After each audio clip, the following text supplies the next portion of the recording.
save!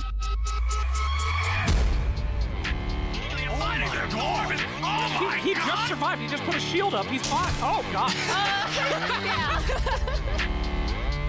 No, please! He's mine! Give him to me!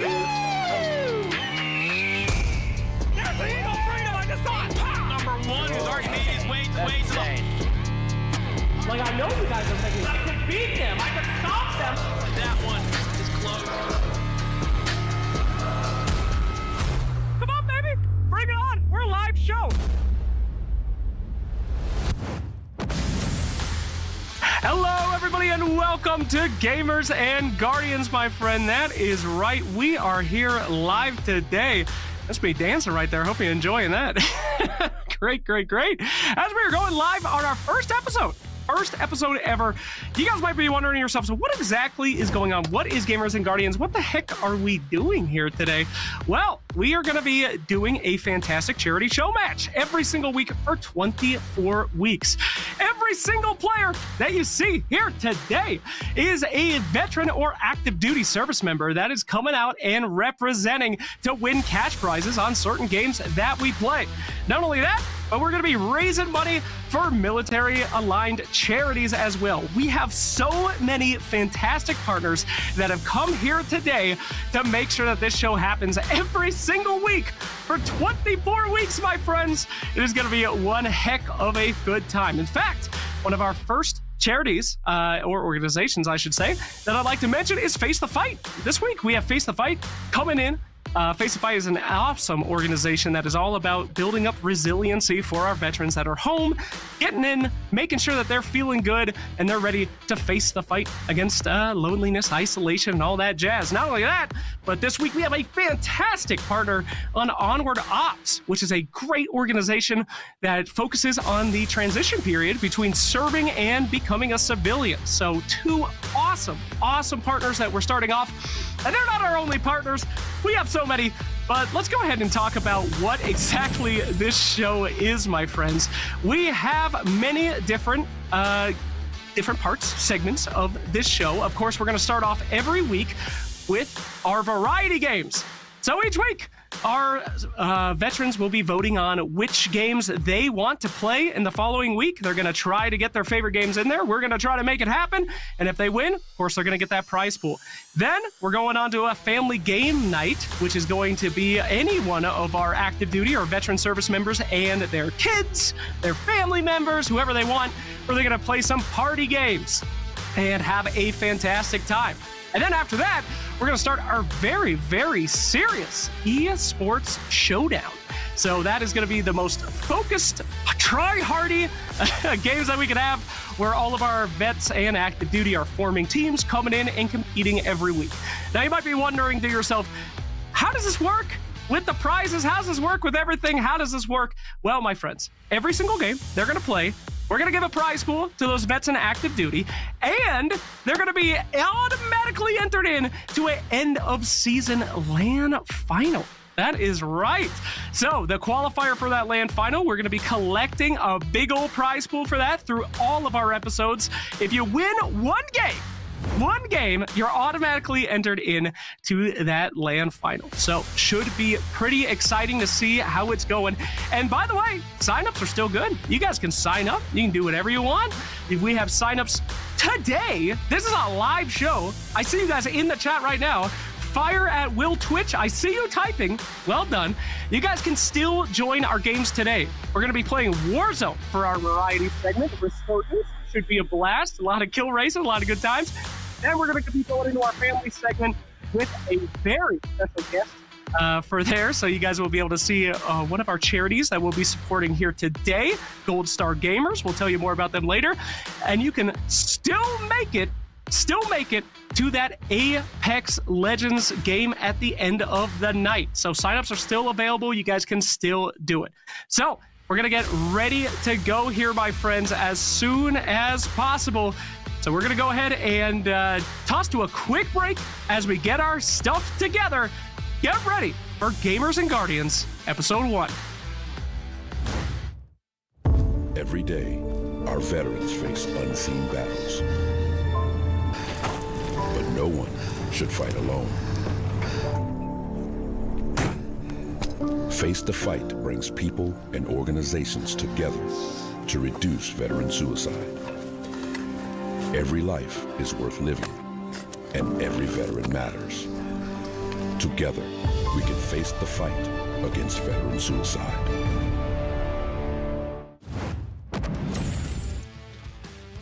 So that was Face the Fight yet again.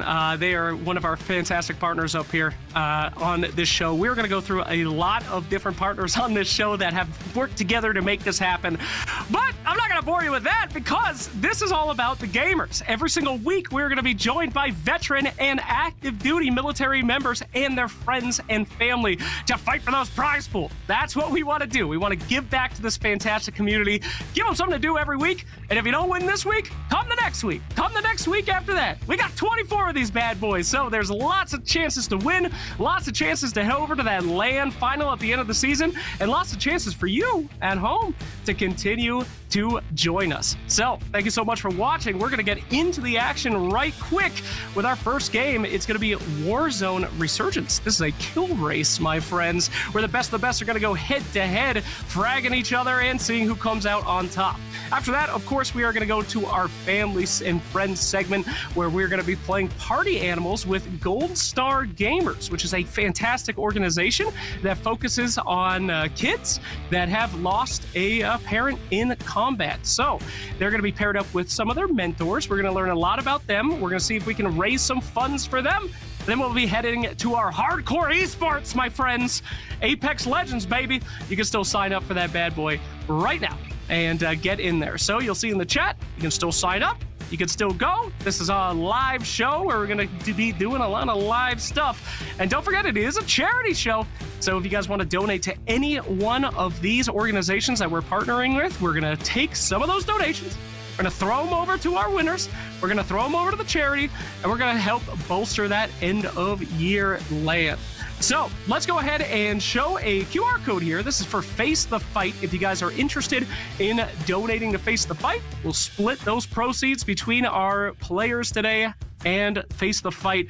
And that would be absolutely fantastic. Every time you guys donate, of course, we'll let the stream know how amazing you are and how we're all supporting the veteran and active duty military communities together.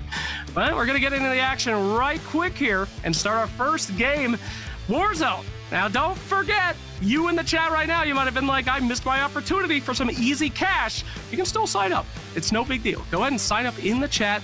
We can get that thing going. We have the form going out. And in fact, I think we're about ready for some Warzone. So let's get our casters in. Ladies and gentlemen, we are going to start things off with Enigma and Dandro, our wonderful Call of Duty Black Ops 6 and Warzone casters. Bring them all out.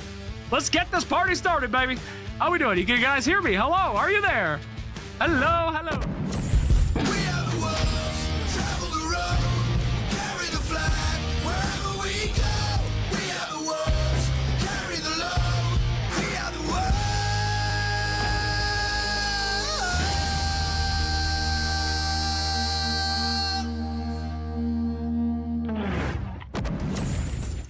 Hey, thank you so much for that intro there, Slacks. I love it. All right, let's get it started. I'm coming online. I think we're experiencing a little bit. I'm here. Hopefully you guys can hear me. A-okay. We're dropping on in. Enigma, it's nice to be here with you. We have a fantastic day here ahead of us when it comes to Warzone. Like Jake mentioned at the top of the show, we are the variety game segment. So we're going to be playing a couple rounds of Call of Duty Warzone Resurgence. Yes, and sir. each winner of every map is going to be taking home a cash prize, the little bit of percentage race. Now, Enigma, if this is maybe your first time tuning into Resurgence, specifically with Warzone, help me walk through for some of the people what we're going to be witnessing here.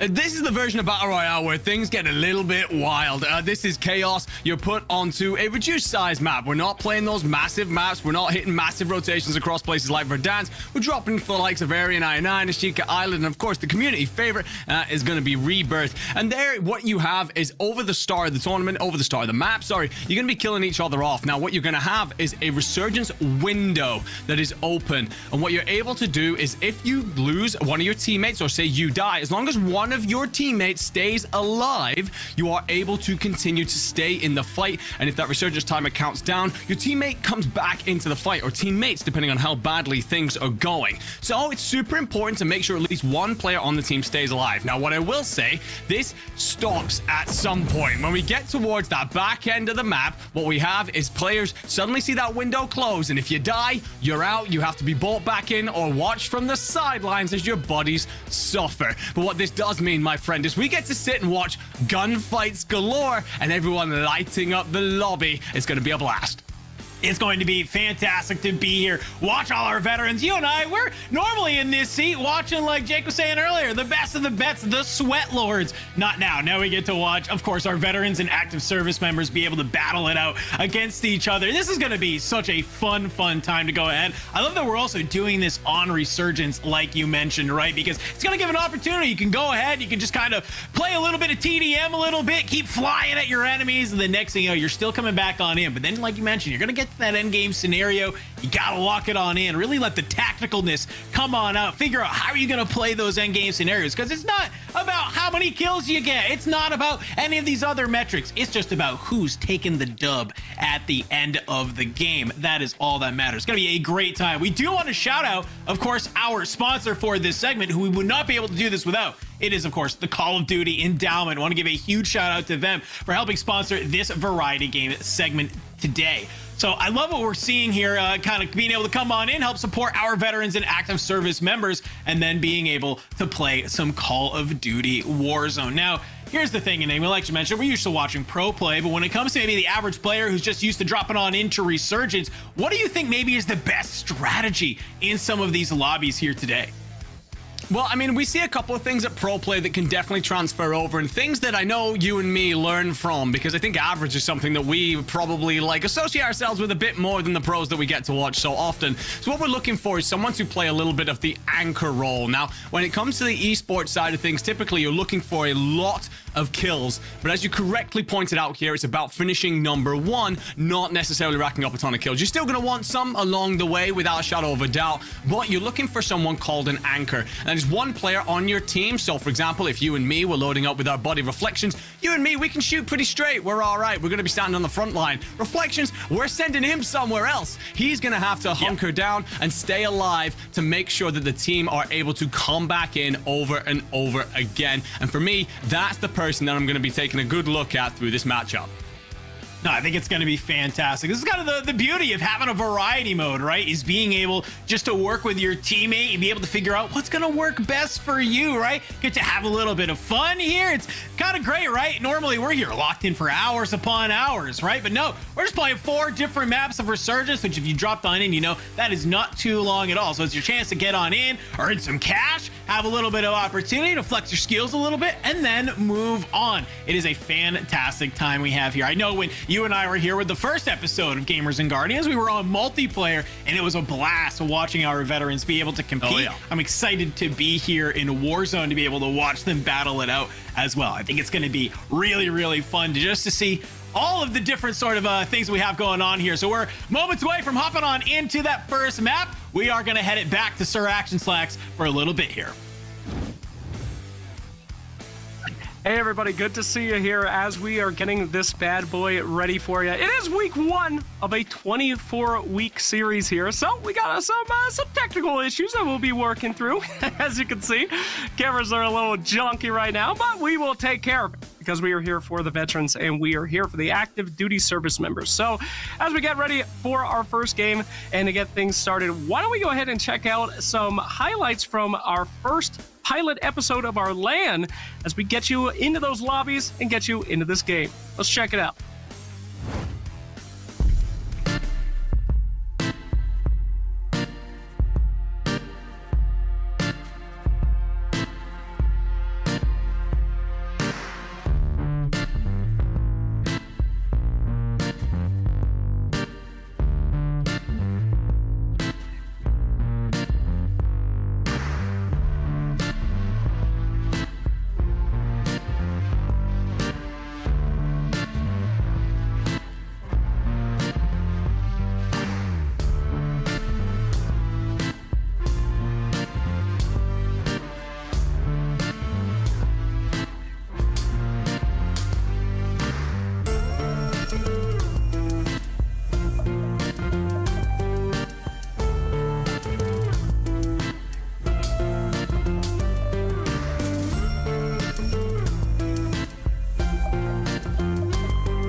Ladies and gentlemen, welcome back. Yes, it seems like we have fixed our issues. Episode 1, that's what happens. Look at that. It is working now. Fantastic. Guys, welcome back to the official start of the stream. Let's pretend like none of that stuff ever happened as we get into Warzone in our variety segment. We've got the best casters in the world here. We've got Enigma and Dandro showing up for our wonderful... That's a Fallout. Get out of here, Fallout. That's not you. We'll get that rolling here. Sorry about that. As we begin our variety segment. Now, I just want to remind you guys how this works. Every single episode of Gamers and Guardians, we have 3 different segments. Our first segment every week will be variety. That is what you guys at home are voting for us to play. All of our veterans and active duty service members. I'm not going to lie to you. We're doing this so that you can pick the games that you think you're going to win and then beat everybody else. So that is kind of the goal here. And we're going to start things off with Warzone on the first one. Guys, you ready to cast some Warzone here? You pumped? I've never been more prepared for anything in my life, Jake. Fantastic. Yeah, inviting us to come on out and cast some Warzone. I don't know much of a better thing to do for my Thursday evening. I'm really looking forward to this. It's going to be great. There they are. That's it. All right. Fantastic, guys. Well, I'm super pumped. Resurgence in particular seems like a super hype mode. We're going to be bouncing between a few rounds of these. I believe 3 rounds. We're going to crown 3 different winners. Each one of those winners getting a prize pool, get an automatic invite to that end of season LAN qualifier. And we're going to have a fantastic time. So if you see in the chat right now, this is a live show. You guys can vote for what variety game we're going to feature coming up. So I'm excited. What would you guys vote for if you could vote for a variety game? What are you guys spamming? That's a great question. I'm probably picking Hello Kitty Island Adventure myself. Oh, that's a good one. I've just been so deep into it. I've been playing it in my off time lately, and I've said, you know what I need to do? Beat some other people in some Hello Kitty Island Adventure. So that's really, I think, what gets my blood pumping lately. Okay, fantastic. The problem is because my job is like gaming these days, which isn't a problem, by the way. It's a wonderful thing. But like the thing is, I choose onto other games that aren't shooting at other people or competing against other people in my spare time. So the only other game I really play is like Helldivers, right? So it's like, I mean, are we able to like throw that in and just get like speed runs going on through there? No, that's me trying to throw in. Sure. We'll figure it out. Competitive Helldivers. We'll see if we can figure it out. That's the show. The show is up to you guys. You guys tell us what you want to do, and we'll make it happen. Somehow, someone will win in competitive Helldivers one day. And Hello Kitty Island Resort. We'll make it happen. You can write in whatever game. So you want to play that? Yeah, sure. We'll try. But yeah, so that first segment of the day is going to be variety every single week. You guys write in what games you want to play. You vote for what games. We'll have it on the next episode. You can win. After that, every single episode will have a family segment, which will be great. It is going to be vets and active duty people playing with their, kiddos, playing with their family members, whoever they want, and then trying to win those games as well. And then, of course, our third segment, the hardcore esports. Now, this segment, you have to sign up with a full team. We expect you to come every week, and we will keep declaring winners. Every time that a team is declared a winner, they will be moved on and out of the bracket. So we're going to get through a ton of teams in our 24-week run here today. And all of that prize pool is going right where it belongs, to veterans and to active duty service members. And, of course, to our partners that we are raising charity funds for here today. We have so many great partners for this first episode. Of course, we have the Call of Duty Endowment. Every time that we are playing any one of our Call of Duty titles, they have let us pop in here and do that, which is great. We got Onward Ops, which is a fantastic organization transitioning active duty guys over to their civilian life. And of course, we have Face the Fight, which is an amazing, amazing group of people that help build resilience in this community and make sure that everybody together is facing the fight against isolation and loneliness. And boys, I am ready to see some camaraderie here today. These are duos, by the way. Everyone here is either signed up with a buddy or we are making some friends, signing each other up. You guys can sign up as solos, duos, in some games, trios, in some games, quados. I'm not quite sure what the official term for that is. Yeah, you didn't look good on quados. That's squads. Those are quados for sure. Just quads. No. Yeah, the correct gamer term is quados, I'm afraid. You're going to have to look that up. But guys, talk to me about Resurgence over the other game mode in Warzone. What's up with Resurgence? How does it work? Why is it cool? Hey, listen, I like Resurgence a lot just because it's a nice little fun mode. Big map, normal battle royale, right? You get that one kind of life. You go to the gulag, you come back, you get taken out, you're sent back to the lobby, you got to re-queue up again. Resurgence gives you multiple lives, right? You got that opportunity where you can come on in. If you get taken on out, no problem. You got a little bit of a timer there to come back on it. It is fantastic. I know Enigma did a nice little breakdown earlier on sort of what that's going to look like, but I think our favorite part going to be here today is once that timer ends. What do you think about that, Enigma? Yeah, absolutely. Very quickly, by the way, I just want to, before I pick up on that point, just make a point of the fact that the left side of my screen just absolutely lit up because the Regiment Community Raid is going crazy. Like, I was like, what the hell is that? And it's going absolutely nuts. So welcome in those of you coming over from the Regiment community. But yeah, coming back to your point, my friend, it is indeed the case of, you know, once that window closes, it all slows down a little bit and everyone kind of takes in a breath, assesses exactly where the dust has settled, and then you got to figure out how to get yourself onto the throne, finish number one. And it's all about the tactical decisions. It's not just about who's got the best gunny, it's who got a bit of this, a bit of the brain up top. I'm looking forward to seeing exactly who has got the metal to get themselves through to the end game. Love that part of Resurgence. You know, we always talk about Resurgence, a little bit of chaos out here, but it's also about that composure. I can't wait to see who those players are that we get to label with that. All right, fantastic. And we just got some news, my friends. Not only are we going to be giving away cash prizes for every person that wins, not only are we going to be giving away a chance to go to that big end-of-season LAN qualifier where we've been growing that prize pool over the course of 24 weeks, but I've been informed that there is a chance that every single episode, one of our winners are going to be getting a free vacation. I cannot believe that. So that is coming up. Yeah,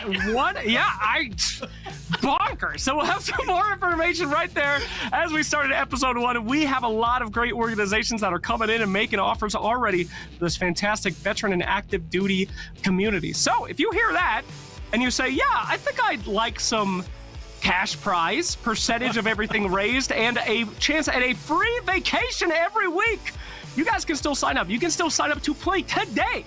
You can play Apex at the end of the show today, my friends. Signups are still available, but you can also sign up for next week. Again, we're doing this every Thursday for 24 weeks. So if you don't unable to play today, sign up for next week. Sign up for the week after. We got you covered. But boys, Dan, go ahead. You know what I'm thinking, by the way. Bit of Apex, you and me, duos. Yeah, I could go away with you. We could do swim trunks together next to a pool. Like, we could do that for sure. I like that. Absolutely. Well, we're filling up that first lobby right now for our first Resurgence game, so you guys still have plenty of time to jump in if you haven't done it yet. And again, this is not only limited to veterans and active duty service members. If you know a veteran or active duty service member, we need at least one per team. So, of course, friends, family, anybody that you want to pop in, that is fine with us. As long as we are having our military guys having fun with whoever they want, they are welcome to join us here on Gamers and Guardians. So, gentlemen, what do you think you would have the best chance of winning if you were participating in this show, which you are legally unable to do because of a conflict of interest? Do not join our Apex lobby, gentlemen. But if you had to vote on what game do you guys think you'd be able to win? Well, Slacks, I'm gonna say one thing here. It wasn't too long ago that both Enigma and I played in a Resurgence tournament, and we did go against each other in the grand finals, and I definitely smoked him. I just want to say that much. So I would be picking the Call of Duty Resurgence portion and hoping that Enigma is in that lobby because he is indeed a free kill. Hey, wow. All right, that's rude. That is. So that whole thing about us being a duo, yeah, scrap that. Never mind. Toasted. I personally would be picking Black Ops 6. I feel like I've played enough Call of Duty in my time to be able to make sure I'm putting up against absolutely anybody that's trying to play out there. Hitting rotations, gunning people all day long. I've led in my boots these days. I'm 31 with a child, so it's a little bit slower out of me. Omni movement isn't really my thing, but I could definitely lead a team to victory and get us away on that vacation for sure. do hope so in the future. All right, well, fantastic, guys. I'm super pumped up. Now, let me talk a little bit about the community that got us here to episode 1. As you guys know, we sent out a lot of flyers, a lot of people trying to drum up support for episode 1, so a big shout out to all of the veteran and active duty communities out there. We got people from Warrior Gamer, we got people from Regiment, we got people that just saw some tweets and were like, I'm a vet, I want to come play. So to everybody that already signed up, thank you so much for coming out in droves for this first one. This is crazy. And in our pilot episode where we contacted people, we have nearly double the signups that came from that pilot episode. So hopefully every week it gets bigger and bigger and better. So keep spreading the word and keep signing up, because all we want to do here is give you guys prize money. That's it. That's what it's all about. Good place to come, new community for you guys to come in and have some fun and give you some cash, some vacations, whatever you want, as we support our charities here as well. Don't forget, we do have a lot of charities here and organizations, so if you guys want to give, you are free to give. We will split that donation between our charities and prize pool for our veterans and active duty peeps. So we're about filled up on that first lobby, my friends. It is about to be showtime here. Any final words before we get into that lobby coming up? What do you hope to see? What do you hope to see? I just hope we see everybody getting active. That's what I want to say. You know, a lot of these players, if they're signing up for an event like this, they've, I assume, dropped into a Resurgence lobby once or twice before. So I just want to see people using that Resurgence window where you get to come back in. Go ahead.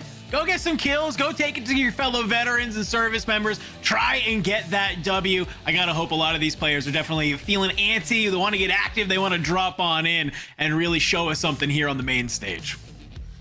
I think I want to see a bit of teamwork coming on through. We're going to be going in as duos. Typically, Resurgence is at least trios. Duos is a tough task. Let me tell you, it's going to be pandemonium out here. So I'm really looking forward to watching how they figure it out. Do we have that anchor that I was talking about at the top of the show? That person who's hanging back and letting their other player go and slay out and stuff? Or is it a case of we're going to hold hands and we're going to deathball our way through this lobby? Looking forward to a couple of different things coming out. I feel like when you watch different strategies come out of certain people, you get to assess their personalities a little bit, kind of like who they are out there on the map. So really looking forward to find out who's our superstars here nice and early. Yeah, I'm very much known as an anchor whenever I play with people, so yeah, that is no good. Dead Different weight. kind of anchor than when you guys have in Call of Duty, of course. That just means worthless. Dead weight, being carried. Wow. What is an anchor in Call of Duty? Is that different? Is an anchor somebody in the back who's doing good things? Oh, okay. Explain. Dude. Tell me the Alright, so terminology. in like Black Ops 6, so I called myself an anchor. I wasn't calling myself worthless. I thought you were. I thought you were heavy. They had to carry you to victory. God damn. Oh, okay. All right. I've been losing weight since the baby, man. Like, come on. Wow. So, like, my job as anchor would be to make sure that my teammates are spawning in the right place, basically. Oh, Whereas in I see. Warzone, it's to make sure my entire team doesn't die. Because if they all die at the same time, we're out of here. We are gone, whether the resurgence time is open or closed. So, yeah, important role. Definitely not worthless. Definitely not dead weight. And, well, probably not overweight. I don't know. Actually, that's your decision, Wow. I guess. Well, we are gamers here, guys. We do not judge, okay? Go nuts, all right? I don't care. As long as you're good, I don't care what you look like, what you sound like. Just carry me, because I am the anchor. I am very bad. So that is your number one goal there. Just a reminder, everybody, that you can follow the Twitter of Gamers and Guardians to get updates. Oh, I guess we call it X now. Apologies. Old school here. You can do that, or, of course, get into our Discord. Our Discord will be posting updates. You can get that through the sign-up sheet on the form. Once you've been in the Discord, once you've done it once, you have done the ID me process, you're in the Discord, you're there for life, baby. You're going to be getting all those updates directly in the Discord. First come, first serve for sign-ups in subsequent weeks, then this week. So make sure that you're in there if you want to get your easy access to those prize pools. Should be a good time. Gentlemen, we are almost ready for our first lobby here of the day. But let me talk while we have you here, while we're getting ready for some of our partners here on our first episode. So Gamers and Guardians, we're partnering with a ton of different organizations that support military communities. And this week, couldn't ask for a better partner than Face the Fight. Face the Fight envisions a military community where mental health stigmas are dismantled, ensuring that no veteran, family member, caregiver, or survivor ever needs to feel isolated again. Let's go ahead and stop being isolated ourselves and get us into our first game. Ladies and gentlemen, we are ready to start our first game of Gamers and Guardians. Let's go! Let's get it started. Thank you so much, Slacks. I know, folks, we were here, but now we are in the lobby, and we are getting ready to hop on in. Here we go. First game on in. We're going to be jumping around through some of our duos to get an idea of where they're sitting, and we can see that we are already on board with Sergeant Hellcaller Enigma, who's over here at the pod. Found themselves in a fight already before I can even hype him on up. He's getting gunned on down. Yeah, Sergeant Hellcaller for a name that goes hard, but the rotation there was not. You got shot, but you're good. You'll be able to get back in as long as your teammate stays alive inside the timer. We'll point that out to you for anyone who is unsure. Lunahax, Wolven, they've got a strategy that I don't mind here. Typically, in Resurgence, it's all about going out and slaying, going out picking up a ton of kills. But remember, all that matters here is finishing first. So staying alive, name of the game, and they're hunkering down in the pods. Move on over instead to Quay, and I'm gonna say... Rax? Tax? Tax? All right, okay. I don't know if this guy's going to be my favorite. Name Tax. Yeah, it sounds good. Gets aggressive. Ooh, look at that. My lord. Absolutely puts one down. All right, you love the little shimmy. Now, here's the thing. I got a little inside intel here. Oh, it is Taj. Okay. Quay and Taj are two Warzone players that I've casted over before, okay? So they're probably licking their lips, Enigma, at this lobby, ready to go. We can see Taj already with 2 eliminations to his name. You know that they are going to be looking to just full sprint throughout this lobby. These are 2 players. We know them. We love them. They're here. I love to see them getting involved. Definitely coming from that regiment community. We love to see them here. Excited to see how many kills they can put up here today. Yeah, I mean, I recognized Quay, and I'm curious about if Fizz is the call that I think it is. If so, then F3 indeed. But, like, it's a case of, I wasn't sure. Yeah, I mean, Taj changing the name to Tax, not sure what that's all about. But anyway, we move on over Wolven, Lunahax. Looks like they did find a little bit of trouble here in pods, but staying up, getting themselves back together. We move on over to a different duo, Rifles, Axis. They're playing out of the manufacturing side of the map. Now, this can be a very busy early drop spot, so a tough place to go. But Axis just going to set himself up on the heady here, try and catch anyone rotating down below, while Rifles pays attention to what's going on the roof.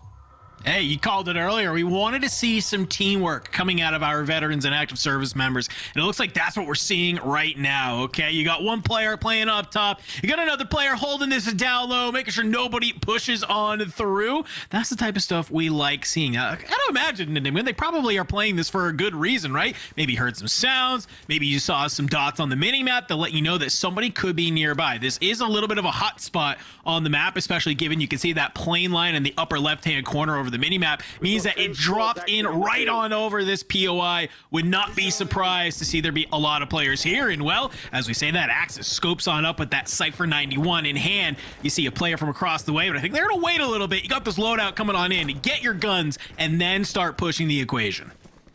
I am curious, by the way, if Axis and Rifles actually spotted the team that are holding Floating House, because if not, you could end up getting landed on pretty quickly. You can zip over from that part of the map, so you gotta make sure if you're trying to control this rooftop, you got all your angles covered. And Axis, well, ooh. I mean, again, doing the right thing, really. You already have 2 kills. We're not playing for kills. We're not adding up points. We're not doing multipliers. It's all about just ending the game as number 1. And trying to take a look at... Oh, my lord, you already get pushed in. We move on over, but taking a quick look at that mini-map there as Axis cleans that one up.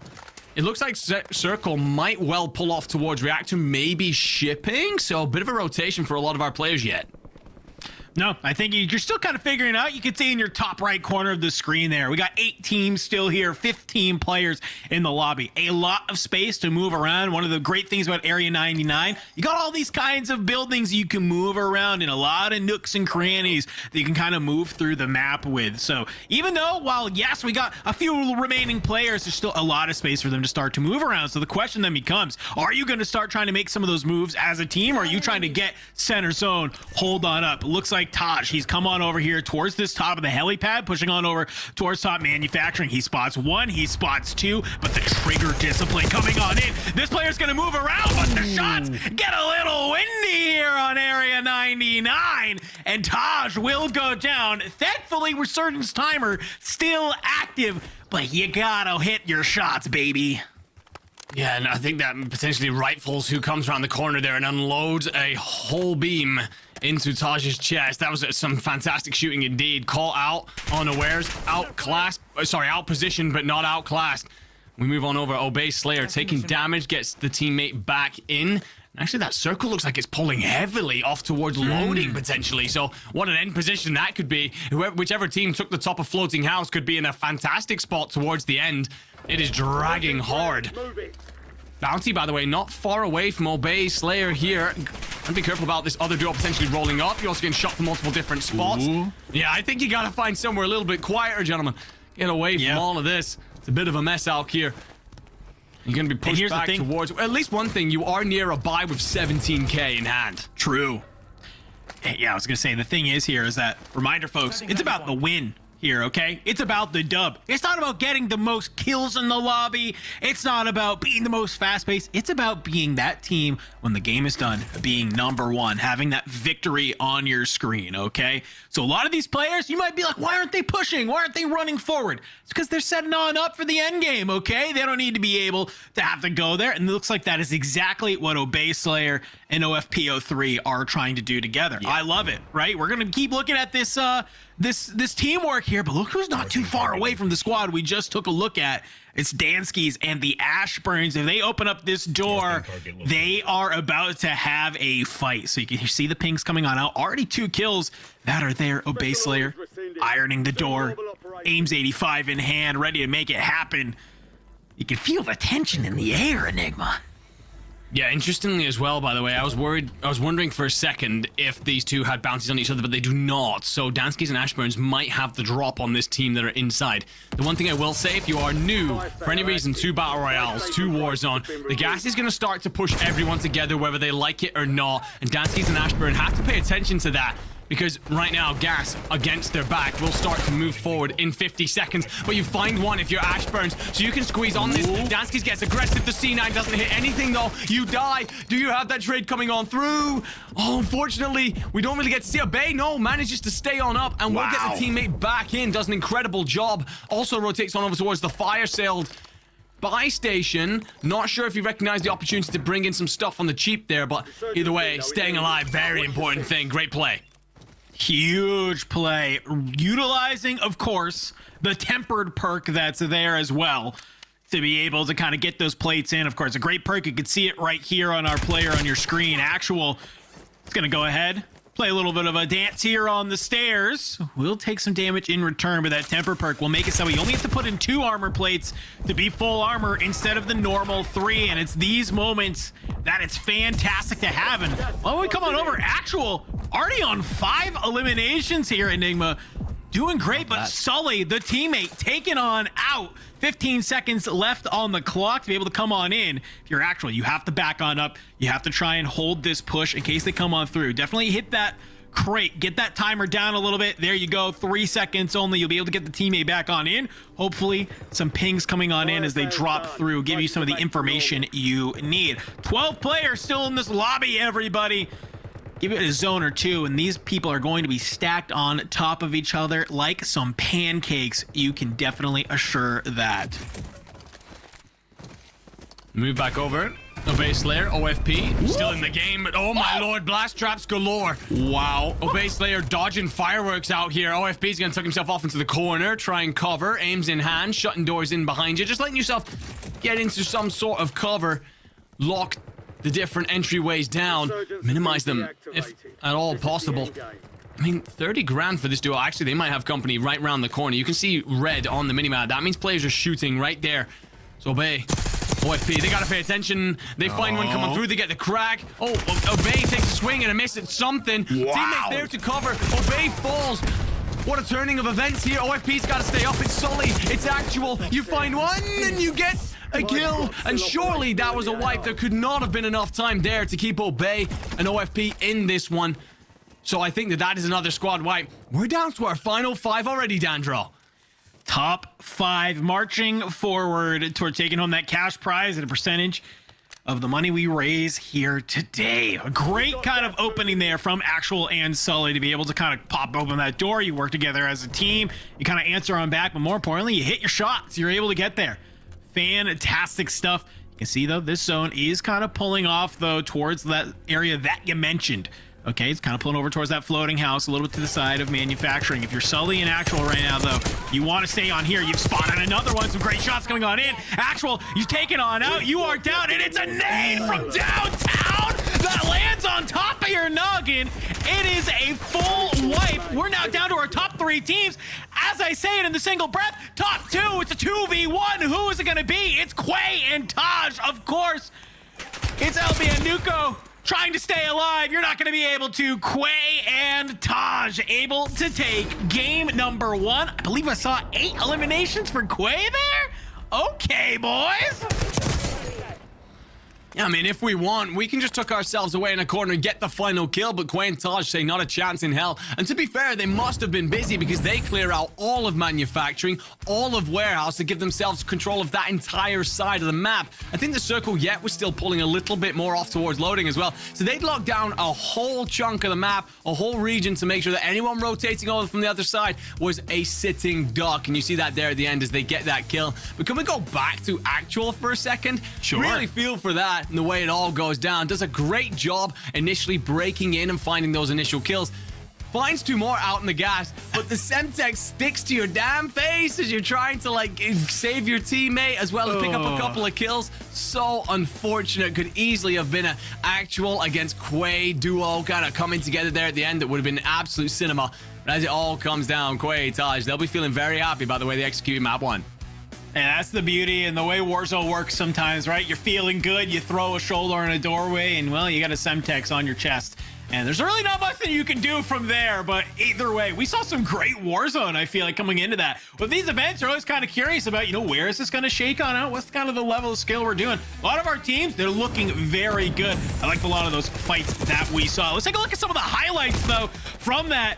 Brought to, of course, by ID Me. We're going to ID some of our top players from this game with these highlights, that is for sure, and some of these kills that we saw coming on through. This was a great one. Obey Slayer just kind of pushing on through, but it was Actual to be able to slide on in, help put you on in. And there's that fateful Semtex that comes on through. Just not enough. So unlucky. I mean, that play there, was one of those moments where we saw Actual do great work. It was a big part of why we suddenly looked at that team and thought, oh, maybe we got a little bit of a superstar to pay attention to there. But of course, Quay, Taj, all the work that they had done early on, clearing out manufacturing, clearing out warehouse, ensuring that they had control of that side of the map, set themselves up for the victory. Superb foundation to play out from. And one of the fundamentals that you and me talk a lot about at the highest echelon of Warzone. So clearly these 2 gentlemen know a thing or 2 about seeing out victories here in Resurgence.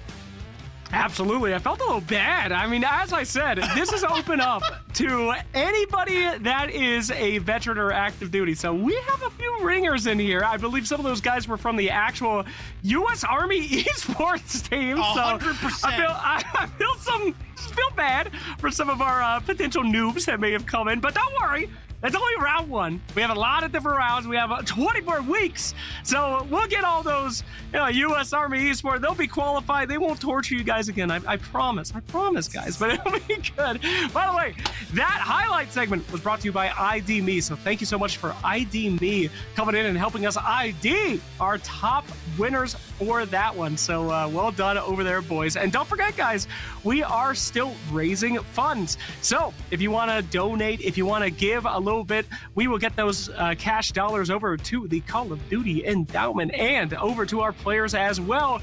Everything that you guys are able to shoot our way by scanning that little QR code, we will be giving back to this incredible community. So thank you so much, everybody, for watching and for donating, hopefully, and for potentially playing if you weren't able to do it this week. Guys, great casting. You kept up with it good. Now, maybe we should help out some of the, more casual players. As Call of Duty experts, what advice can you give to these peeps coming in here today and trying to get that dub? Well, I think it's kind of what we were talking about earlier, right? In the cast is that, yeah, you can be like our winners from map 1 and drop 8 and 10 eliminations and feel great, but that's not what matters. At the end of the day, it's just about the win, right? So I would say if you maybe are kind of looking at these, say, hey, we can't keep up with these guys, we can't get these kills, doesn't matter. All you need to focus on is your positioning. Look where that zone is, look where it's heading. Maybe if you are able to get $6,000, hit a buy station, buy that UAV, pop that sucker, get to know where everybody else is on the map, and just plant yourself in the position that you think will give you the best chance of victory. I don't care if your only 2 kills of the map are the last 2 kills of the game. A win is a win, and that's what matters here. So hopefully some of our slower players that can take some of that advice into this next game. We saw a little bit of that in game number 1. I loved it, but I would love to see it a little bit more in our second map. Yeah, I absolutely hate to say it. I'm going to agree with Dandro. He said he makes a lot of great points. You know, so yeah, it's tough to kind of sit here and say that. But yeah, one of the things as well to add on top of that, because all those points were indeed correct, you want to be noting those down and make sure you're executing on those. A lot of people are walking around with a lot of money. When you got that kind of cash in your pocket, be spending it. Hit those buy stations and can provide you with, as it was said, UAVs. And, well, knowledge is power, and you're going to be getting a lot of it if you spend that kind of cash. Get yourself that advanced UAV. If you pop 3 UAVs very quickly together, that'll give you like basically a bird's eye view on where everybody is at any moment on the map. So that's really powerful. But also, you can stack up on things like gas masks, armor plates, all sorts of things. Collect all those resources together, get yourself ready for that end game, and position yourself, as Dandro said earlier, and you're going to be pretty damn hard to break down. Okay, so advice on sitting in a corner and just praying that everything works out. Is that something that we should do here? Because I'm thinking about jumping in maybe. What do you mean, yeah? That's not. No, you're supposed to say no, absolutely not. Listen, Warzone was built off the early days of people sitting on a roof with bouncing Bettys and Claymores and holding a door, okay? Let's harken back to our ancestors and just go back to it. Slap down some bouncing Bettys out of your loadout, put them up on a door. It doesn't matter how good you are when you have 4 mines springing up in your face. That's all I'm saying. Do you agree there? I mean, unfortunately, we have come a long way. Yeah, I mean, Battle Royale, the way in which it used to be is very much so, you know, you can definitely, like, let's say we end up with a zone that goes towards the center of the map here, Reactor, right? Reactor, basically, to get to the top of that thing, you have 2 zips in the middle of the map, and you can just basically put, like, trip mines there and all sorts. Anyone wants to come and fight you, sure, you're just gonna get blown to smithereens. If you do somehow survive that, you're not gonna have much life left. You're just gonna get absolutely gunned. So there's definitely places on these maps that are gonna, you know, as the zone collapses in, you're down to your final couple of teams, that you can just go, okay, well, all that money that I spent earlier because I was listening to Enigma, and this positioning that I've got because I was listening to Dandro, that's now gonna give me a great opportunity to see out a casual win. Guys, I am so disappointed that you took that ridiculous thing that I said and started running with it. How could you? You guys are freaks. All right, our next game is ready. Gentlemen, why don't we run it through again, my friends? Let's go on to round 2. All right, round 2. Let's hop on in. We're with a couple of other players now. I'm seeing Mortal in the lobby along with Collide KP. I believe Mortal, if I'm not mistaken here, Enigma, played in our first Gamers and Guardians LAN in that Black Ops 6 showdown that we saw. I saw them in the chat saying, hey, I like to play Valorant. I don't like to play this. And then said, wait, hold up. I'm now coming on in. So here we go. Second game, we're flipping maps. It's Rebirth Island, ladies and gentlemen. You know it. You love it. Let's get some more of it. Big fan of the fact that we've moved on over. The whole big gunfight. Collide will lose it, but just about stays alive enough to get Mortal back in. That important. I mean, literally fractions earlier, and you die there. You fall. Tech gonna use the recon drone. Great idea, like actually, to get one of those out nice and early. We saw him and Sergeant Hellcaller at the start of our Area 99 map. He faced some difficulties. We didn't see them in the later stages, but I mean, opportunity here to take a hold of Bio and just kind of siphon off one side of the map. I don't mind this strategy, Dan. This idea of, like, we put the gas against one side of us and then we only have to face forward and move in with the gas. It can work out, but well, right now, I think Tech and Sergeant Hellcaller will be very glad that things are a little bit quiet. Yeah, I love that's a great call. You know, kind of one of those things. What can you do to help get yourself deeper into the game? Well, that's one thing you can do for sure. But back over here, right on the other side of living quarters, around the tents, you got Ira, you got Wacky Pizza. I think probably my favorite name we've seen today so far. Gonna grab this loadout. Looks like they were in a little bit of a scuffle from range. And for now, you're just going to kind of hold off, get that loadout, figure out where you want to maneuver around the map. You can see on the mini-map there, top left, somebody's got to be over there towards the living quarters, so maybe you're going to work this as a duo. Do you have anybody up in this big crane? It looks like that's what Ira is going to go ahead and do. Slowly but surely, make your way on up. Cypher in hand. Ooh, okay, some shots coming on out from that player in the upper window. He gets some tags on back, but yeah, I like this. Back on up, put the place back on it, but they get immediately ripped off, and well, you're getting pushed on the bottom, taken on down. It's gonna be Wacky Pizza. Has to live to fight another day, hopefully. Chaos is what we described this as. I think you're going to have a little bit of love for this team, my friend. I know your recent addiction with a certain trading card game. Magikarp? Sure. I mean, I love it. Man, yeah, personally, like, Magikarp was kind of useless, but Gyarados, I mean, that is worth the time. Woo! Oh, and someone tries to come back in, just gets beamed before they even get a chance here. Cheech just holding these rooftops. I was about to say controlling so much of the region around headquarters, but we'll slip down. Heads on over to control center. Let me tell you guys, if you're looking for a landing zone that's quiet, yeah, control center ain't the one. This spot gets real busy really, really quickly. So if you're thinking of hopping in, you're thinking about getting yourself down into a landing zone that doesn't offer too much trouble, this ain't going to be it. But Teach is getting aggressive.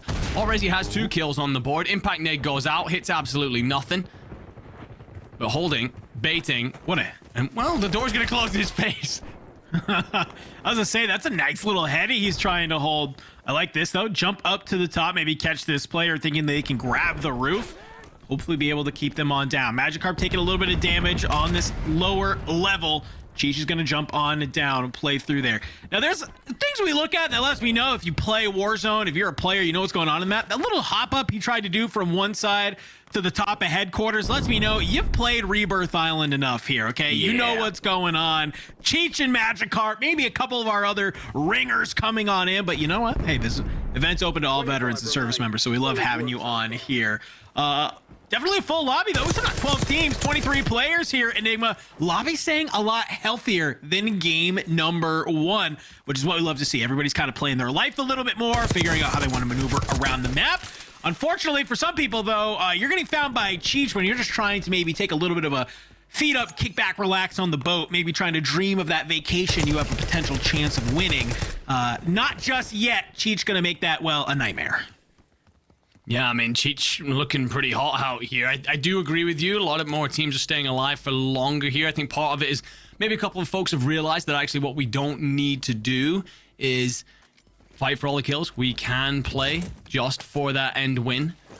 I know sometimes, even when you've been told that you can just play for the end win, you still come out in a Resurgence lobby and think, you know what, I'm going to go fight in everything. We don't need to here. But, we move on over. Wacky Pizza and Ira, again, just controlling over by Factory, just making sure that they've got this. Factory. I always forget what this place is called now because it changed. So many of the landmarks have changed over the years. Yeah, Rifles, Axis, they're going to be sat in prison. Axis takes a lot of damage, shoulders, Rifles. Got to be careful. Both players fall here. You risk getting eliminated early. Axis, beautiful play. Wonderful stuff. Checks back and absolutely tucks his opponent into bed. Oh my gosh. Okay. Listen, those are one of those times you hit the little bit of a shimmy side to side. You go for the ego chow, and sometimes it works out. Axis doing a great job winning that gunfight, staying alive, keeping the team on in it. Wacky Pizza and Ira, they're still kind of playing around over here towards the harbor side. A little bit of loot they want to go ahead and take advantage of. Somebody out in the street sending shots down range. Wacky Pizza will pick up the Cypher 91 off the ground, answer on back. But for now, I think you're just kind of back on up. Play back here towards Factory like you just mentioned. Maybe put yourself in a better position. You don't got to take any fights. You don't need to, right? That's most important. I know some of our viewers might be saying, Wacky Pizza, you only got 0 kills. What are you doing, brother? Like I said, it doesn't matter as long as you come to the very end and get that dub. That is all that matters. It is indeed. And again, it's about paying attention to that mini-map and thinking about where the end zone might be. Not 100% sure yet. I mean, prison's never a bad place to try and hold if you can. Obviously, prison's going to be very busy with people getting themselves back into the map, so it's a hard place to lock down. But if you ever do manage to get a hold of it, just as we're approaching endgame, you put yourself in a spot, and shots out of rifles will find his second kill. Or at least an opportunity as well to look on out over this and see if you can find a few more. But yeah, holding down prison here, this rooftop, going to be important because any end zone that we end up with really basically going to be a stone's throw away from this rooftop. So you can usually fight from this spot for a long time towards the end and then make a quick dive rather than having to rotate down below, hoping not to get shot from above. Oh my lord! Sniper bullet whistles over Rifle's head, who finds that knock yet again. Problem is the player goes down behind the loadout box, so you can't finish it. Never mind, you do. Rifles onto 3. Cancel that. I love this. This is just that sort of slow, patient play we sometimes like seeing, right? It's easy to get antsy here. Maybe you run up to the roof, you're running back on down, you're trying to catch somebody. Rifle's making the good call. You see this loadout that's down below you on that helipad. You say, there's got to be a team coming towards this, right? Use it a little bit of a trap. Then you bring in a couple of fruit flies there, and you take one down. You can see you're putting your sights towards this buy station as well. This is why this window out of prison can be so tight to be able to sit on. You have so much overlook over in this entirety side of the map, and Rifles yet again finds one out of the air. You find a second. Great job. The slow pace of play puts him on 5. Feeling fantastic here. You got all of prison to yourself basically right now. You're looking at this zone. You're probably feeling pretty good, Enigma. Honestly, I think you're right. Like, you're feeling like you've managed to go on a bit of a spree there. Should be a real confidence booster in how you feel about your positioning, your ability in your gunfights. Rifles showing everyone why we should be paying attention to them. Wrote down a whole bunch of names through map 1 about who we should be paying attention to. Players like Obey Slayer, OFP, obviously Quay and Taj, who won. Actual. Rifles and Axis had not yet featured on that list. Maybe they should after map 2. Really putting on right now. We move on over Dansky's Ashburns. They've cleared out this side of the map over near the boat, over by Factory. They've got a difficult rotation from there, though. A zone's going to pull them towards the center of the map, and it's all uphill. Move on over. This is 2 I don't think we've seen much of yet. Sky Mully, Stars, they're going to be in the tunnels. They're looking to find their way through the center of the map. I like the clan tag that we see here. USAE. That's what we like to see. Our veterans, our active service members coming on in. And, well, it seems like for right now, they want to hold this bottom side, this sort of bottom prison area. And I like this, right? I feel like you're just kind of waiting, hoping that maybe you can catch some other people, but you're looking at where zone could pull. We mentioned it earlier. You don't got to do anything crazy. Go ahead, hold this door. There's only so many different areas you can come on through. And, well, I don't know if you noticed it. They have a PDS as well, okay, friends? And if you don't know what that is, it's a piece of utility you can use here in Warzone. It's called a field upgrade. You drop it down on the ground, and if you're in the gas, it'll give you a nice little bubble that you are able to hang on out in. So that way you can play back on up. You can get yourself right before you decide whatever you want to do, whatever kind of maneuver you'd like to make. So you have that, especially if you do get caught in the gas or you need to make some sort of play on out there. I like the forward thinking coming out of Sky Mully right now. Obviously, no stranger to Warzone. You got 5 kills in your back pocket here, but you'd love to take the win. Reminder, folks, getting a cash prize plus a percentage of the money raised for winning our map here. We watched Quay and Taj do it in the last one. Excited to see which veterans being able to do it in this one. I certainly got an eye on who's popping off, who are our stars. Well, great play by Stars and Sky Molly to get themselves into showers, pick up 1, then back on off. Totally in their right to do this. What I will say, this tunnel kind of moves you across the map latitudinally, so you're going basically left to right, east to west, and the problem is that zone pulls off towards the south side of this prison block. You're going to have to come out of those tunnels. So which way do you do it? Do you go through prison? Do you rotate on out? Neither of those paths are likely to be uncontested. Magikarp, Cheech, they're going to be sat atop prison. This is that power spot I was talking about earlier on. Yep. Only 4 teams left, so 3 others to find. One of them's a walking wounded as well. So Magikarp and Cheech in a great position to see this game out from here. Yeah, I like this spot. You don't have to get anything crazy. You just have to watch basically this ramp between you, behind your back rather, that can push you on up from bottom prison. But this is high ground on the rest of the zone. You can see you really don't have to worry about that tower over there at headquarters. You're going to worry about what we call grandpas colloquially. But look at that. Cheech maybe kind of sticking your head up a little bit too much. You get knocked Thankfully, you do have that self-revive. The smoke coming up from Magikarp provide a little bit of cover, so you can back on up and hang on out here. But you see on that mini-map, a couple of those pings below you, now lets you know you have at least one squad below you, and it looks like it's a 2v2v1 right now, Enigma. So if you are Cheech and Magikarp, you know where two are. They're underneath you. It's the one. Where could they be? And I like the thinking from Cheech. Use that deployable cover, slap it on down so you can catch somebody coming up the stairs if you need. And actually, Cheech is going to make a little bit of a gas play here. Look for the squad below. It's a little bit of a hero effort, but you're going to let that gas mask go ahead and click. Will he be able to hit the route? Oh, and you went into a shock stick. That's terrible timing. You have no plates either. So maybe the hero play was a little bit too much to ask. Cheech gonna try and do the Lord's work here. Slides out. An opponent also lit up by a shock stick. And oh my lord, you drop your opponent, but then the gas drops you. You then fall. Wacky Pizza, Ira, surely then in a great position to see this on through. You know that it's going to be two solos against you. Make that just the one. Wacky Pizza and Ira to potentially finish it all here. It's a couple of people we saw all game long. We're going to try and make it happen. Magikarp from the top rope. C9 in hand. Jumps off the top. I don't know if you're going to be able to do it. You have the self-revives, but yeah, they're not going to let you stay alive too long. It's going to be Ira. It's going to be Wacky Pizza taking home our game number 2. We checked in with them earlier on. They were feeling pretty okay, and it's that patience that we talked about. Feeling good. Give it a little bit of a whip around here. That's what we like to see. Ira and Wacky Pizza going crazy.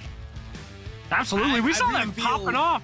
Oh, I'm sorry to interrupt. I just want to say we saw them popping off in game 1. And now they coming out in game 2. Thank goodness they got that dub. Go ahead, though, Enigma. I just got pumped up seeing that. I could never land any of these shots that I'm seeing here today. So for me, I get to live vicariously through them. I am not a young buck anymore. I cannot aim. I play MOBAs, the most pathetic of games. So, Enigma, what did you think about that one?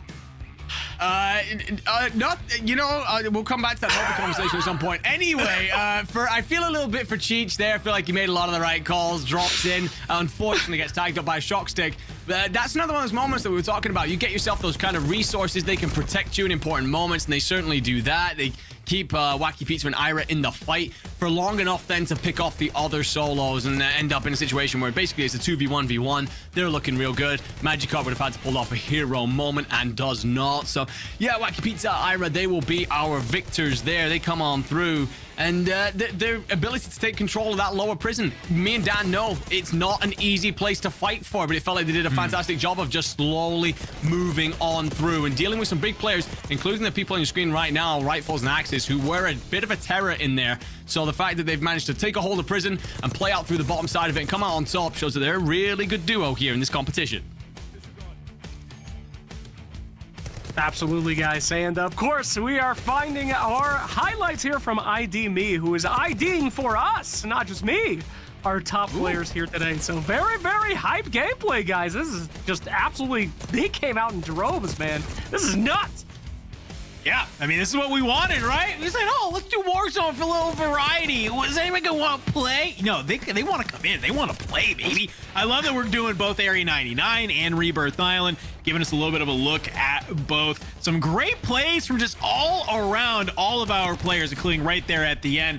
They catch Magikarp jumping off the top. I see you, King Carpy, in chat saying you got second. Feels bad, man, but it's A-okay. You got close, but I believe there's going to have maybe potentially one more opportunity. So maybe one more chance to get back at the top.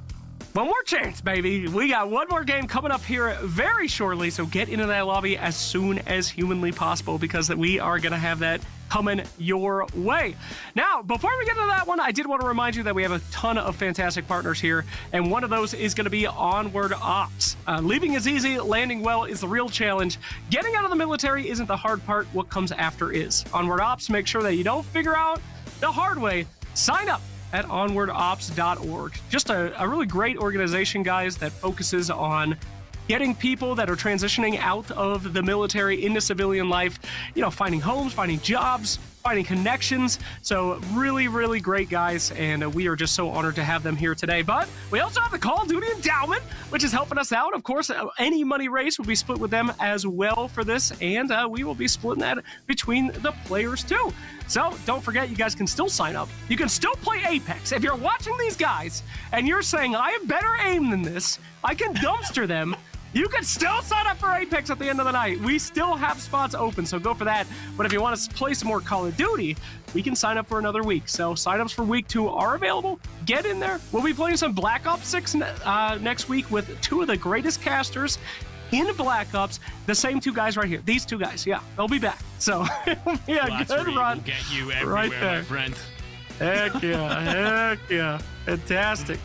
All right, guys. Well, we are down for our final game of variety this week. Of course, we chose your game for variety this week, but next week, you guys will be voting on what you want to do.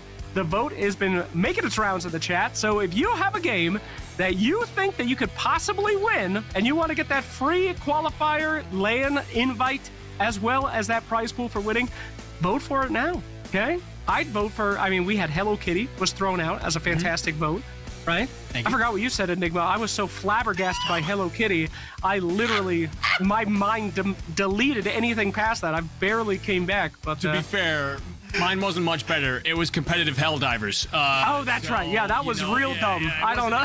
Two interesting suggestions. I'm not sure how we would do competitive on either of them, but sure. We'll throw out a couple others on the way, but yeah, of course, would love to know what chat have as their games to come on through as well and see, you know, what do people think they're good at? It'd be kind of awkward if you suggest that you're really good at a game, then get on there and get absolutely smoked. So yeah, I mean, you know, it is anonymous. What would you pick? Wait, that's a point. Both of us had to come out and make ridiculous suggestions. What would you pick?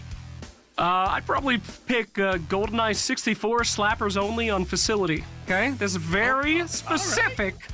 It's the only game I've ever done. All right, I am an odd job spammer. That is a throwback. Most of you were probably not born at that time, so I apologize. Sorry, Twitch chat. Okay, but yeah, recent games. Golly, what would I pick right there? I mean, I do like. I mean, again, I'm a MOBA guy. Okay, I would not choose to play Dota. I would not. It's too toxic for this community. The military community does not deserve to play Dota 2. Okay? No. I would choose Deadlock. All right. I know you guys have never heard of this game. I would be Give in. it to me! A good shooter. All right. Nobody else has ever played it, and anyone that played that game has already quit. So, we got a last game, ladies and gentlemen. Last one for variety. Let's get in there, boys. Bring us home big. Oh, you can't make me crack like that, Slacks, as we're getting ready to hop on in. Oh my gosh. But here we go, ladies and gentlemen. Map number 3 of our Gamers and Guardians variety segment, Call of Duty Warzone Resurgence, coming on at you yet again. Big shout out to the Call of Duty Endowment for helping us being able to run this in our first inaugural week. We love to see it. But let's come on in. Let's lock it on in here, Enigma, because we're back on Area 99. We're on board, of course, with Red Alert and Winner owns. Who's going down? But Winner owns. And it looks like they got a counter UAV near them, blocking some of their sight line. You can see those pings on the map. You got a team above you. Yeah, you do indeed. And, well, right now, more focused on making sure you're getting your resources together and understandable starts to things. Ooh. No, it's not going well for Sailor Kevin, who gets shot in the back through shipping. We let Sailor Kevy into this lobby. We let Sailor Kevy play in this. Okay. I guess we're just not doing background checks anymore. That's fine. Just kidding. I love Sailor Kevy. He's a good friend of mine. Has run a lot of recent community customs as well for his community. A fantastic content creator as well. Please go check out all of his things. But also love to see him in here participating in this event as well. So we'll have to see what they can do. It's Area 99. Chucha Magikarp back on into the mix over here at the pods. Just moving her on around. See what they can make happen. And well, look who's still back here. It's Rightfuls. It's Axis. They got a player in their sights. Going ahead, pushing on through. Are they still on the outside? Can you make this pincer go on in? Well, looks like all they have is a pistol. Doesn't matter. Rightful's able to be there. Somebody coming from behind, and I like this. Axis laying at the weight. Cypher 91 in hand. Shots coming on in. Can you get those final bullets? You're playing back and forth, and it is just a swarm right now. People hearing these gunshots. They're coming on out. Axis not able to stay alive. We'll get full. A little bit of a third party coming on through here. Yeah, I mean, it's tough for Axis and Rifles to do so much right. They collapse on that player from opposing side, take up that pinch. They then find one. Their teammate then comes to trade that out, I'm going to assume. They get backed on down and bullied away. And then you just unfortunately have another team rolling up on you. It's the name of the game sometimes. In Resurgence, you make a lot of noise, you attract a lot of attention. Magikarp and Cheech, not shy of attracting that attention, though. They're going to continue to roll on through. They play through the shower block. They find one, but it's about rotating in towards manufacturing, in towards warehouse, because we know how busy that area can be, and Magikarp gonna try and get Cheech back into the fight. Thankfully, the impact nades do not connect. You get the res off, you get yourself back on your feet. We got to be careful here because you've got a bit of a rotation on once that gas starts to approach. You don't want to spend too long in this fight, but at the same time, there's a lot of opportunity to wipe a couple of opposing squads here. Yeah, we kind of saw a little bit of that third-party action coming on through. I love that Magikarp and Cheech were able to stabilize, not get wiped. They were bringing the action to these players around them. They're able to skirt away, reset as a duo, and then start to figure out how do we want to move around this. I love that you bring that up. You got the gas at your back, so you're not going to be able to hang out here for too long. We'll probably get pushed out of this building. You just have to make this decision. Do we kind of move more towards the left? Do we go towards pods, or do we kind of push on forward towards this far side of the factory? But for right now, I kind of like this. Put your sights towards this side of factory. See if you get anybody trying to move on down towards your building, not realizing you're here, and catch them on the back foot. But it looks like the loadout drop that spawns in naturally is in their sights. I think Cheech is able to go on over there, pick that up, get your guns, get your perks, get everything you need to bring this one to the end game. But I'm back on board. Axis still in a fight right now. You do have this bounty contract. It's going to be on somebody in front of you. You'd love to be able to grab this, get some extra cash in your back pocket. Just playing around, dancing. Where is this player on this inside? A little bit of remnants of Nuketown. And for right now, you're just kind of keeping yourself on your toes. Already 3 right now for Axis. Yeah, and well, we've spoken about it though. You get a lot of kills. That's great and everything. That's very pretty, but you gotta make sure you're staying alive, and when Axis takes bullets in the back, thankfully we'll stay up. Rifles will be there to cover. This duo feels like they've really put on during these maps. Definitely a team to pay attention to. And right now, they will get themselves over towards that loadout, an important moment for sure. Get yourself fully tooled up. You also then find yourself a bunker buster as well that could be used to clear out a couple of areas. I think you're actually considering dropping it already straight onto the cranes. Try and catch this team. They're going to be there. Great work by Axis. You'll find one. Do you get the knock with the bunker? No, that player must have slipped away somewhere, potentially out the backside. So Axis does a lot of the right things, won't get the kill for it, but again, doesn't matter. It will give you that relatively cleaner rotation on over. As long as you can pick up the couple of players that are beneath you. Axis plucks one out of the sky, backs another down across the way. Rifles should be there to be able to chow that, and you can see that the gunfights go on. Rifles takes a bit of damage, so Axis is going to be needed here to support. You got to be careful here. You're attracting a lot of attention. As I was just about to say, it's a lot of shots going on through, and that's what we saw already in this side of the map, was just these shots going on out. Rifles on Rebirth Island was sticking to that prison area, shooting down at the loadout that was there. This time around, though, it's putting your eyes towards the skies and finding some of these players flying on in. So you have this bounty that is below you. It's going to be actually Winner Owns, who we watched earlier on here today. Look who it is back on into this map. It's Quay and Taj. They did win map number 1, but they are still here fighting on forward. Kind of gatekeeping a little bit right now. This is what we like to see. Yeah. Trying to find some more of these players. You still have 21 players up in the lobby. 11 squads here to play. Now, this is exactly where you want to be. If you're trying to eliminate some of your opponents early, recognizing that the gas is going to be pushing people off the top of manufacturing over in your direction. And as such, you'll have an opportunity to cut them down as they rotate on through. Great positioning from them. Likely are going to have a lot to do. Meanwhile, on the opposite side of things, Chris Sleepy and Hoodie Season are going to be holding down Mannequin. Trying to catch a couple players that are rotating out of this bunker nearby. They will also be moved shortly by the next circle, so they've got to start to assess what they have, what they need. There is a buy station down below for them to get that together. I can see that Chris Sleepy has got themselves a PA. I recommend a UAV at this kind of moment. Get yourself some sort of information, and you do pick one up with your hoodie. So I like the play here. And that's kind of unfortunate because you buy it just before the fire sale activates, but then you'll get a second. If you got the money, honestly, I recommend a third there. Just taking advantage of how cheap everything is, getting yourself as much information as possible. You can see that at least going to use a little bit of that information to look across the way towards the cooling towers. Great shots coming on out on those players. You back on up. You still have these ones ringing. I don't know if they realize they very easily could have had the advanced UAV. You pop 3 UAVs, you're able to get that advanced. It doesn't matter if somebody's running Ghost. Well, you know exactly where they are. But Chris Sleepy, he's taking the opportunity to move on over here towards this cooling towers area. Take the fight to these players that are here. Tracker letting him know somebody's got to be around here. Some great shots coming out with the C9 in hand. You find one. It's an easy elimination and cut on down. Hoodie Season, though, into the back. Already taking some shots here. The shock sticks are running wild right now. No opportunity just to try to sit there. You got one player running away. You're trying to be able to chase, but you need to go ahead. You need to reload. I like this swing on out. Box them on in. Keep them here. You got Hoodie Season pushing on forward. And you're now trying to keep on the hunt. A little bit of a heady from this player here. I don't think it matters as much. Shrouded coming on in. Won't stop them from getting the full, though. 11 right now.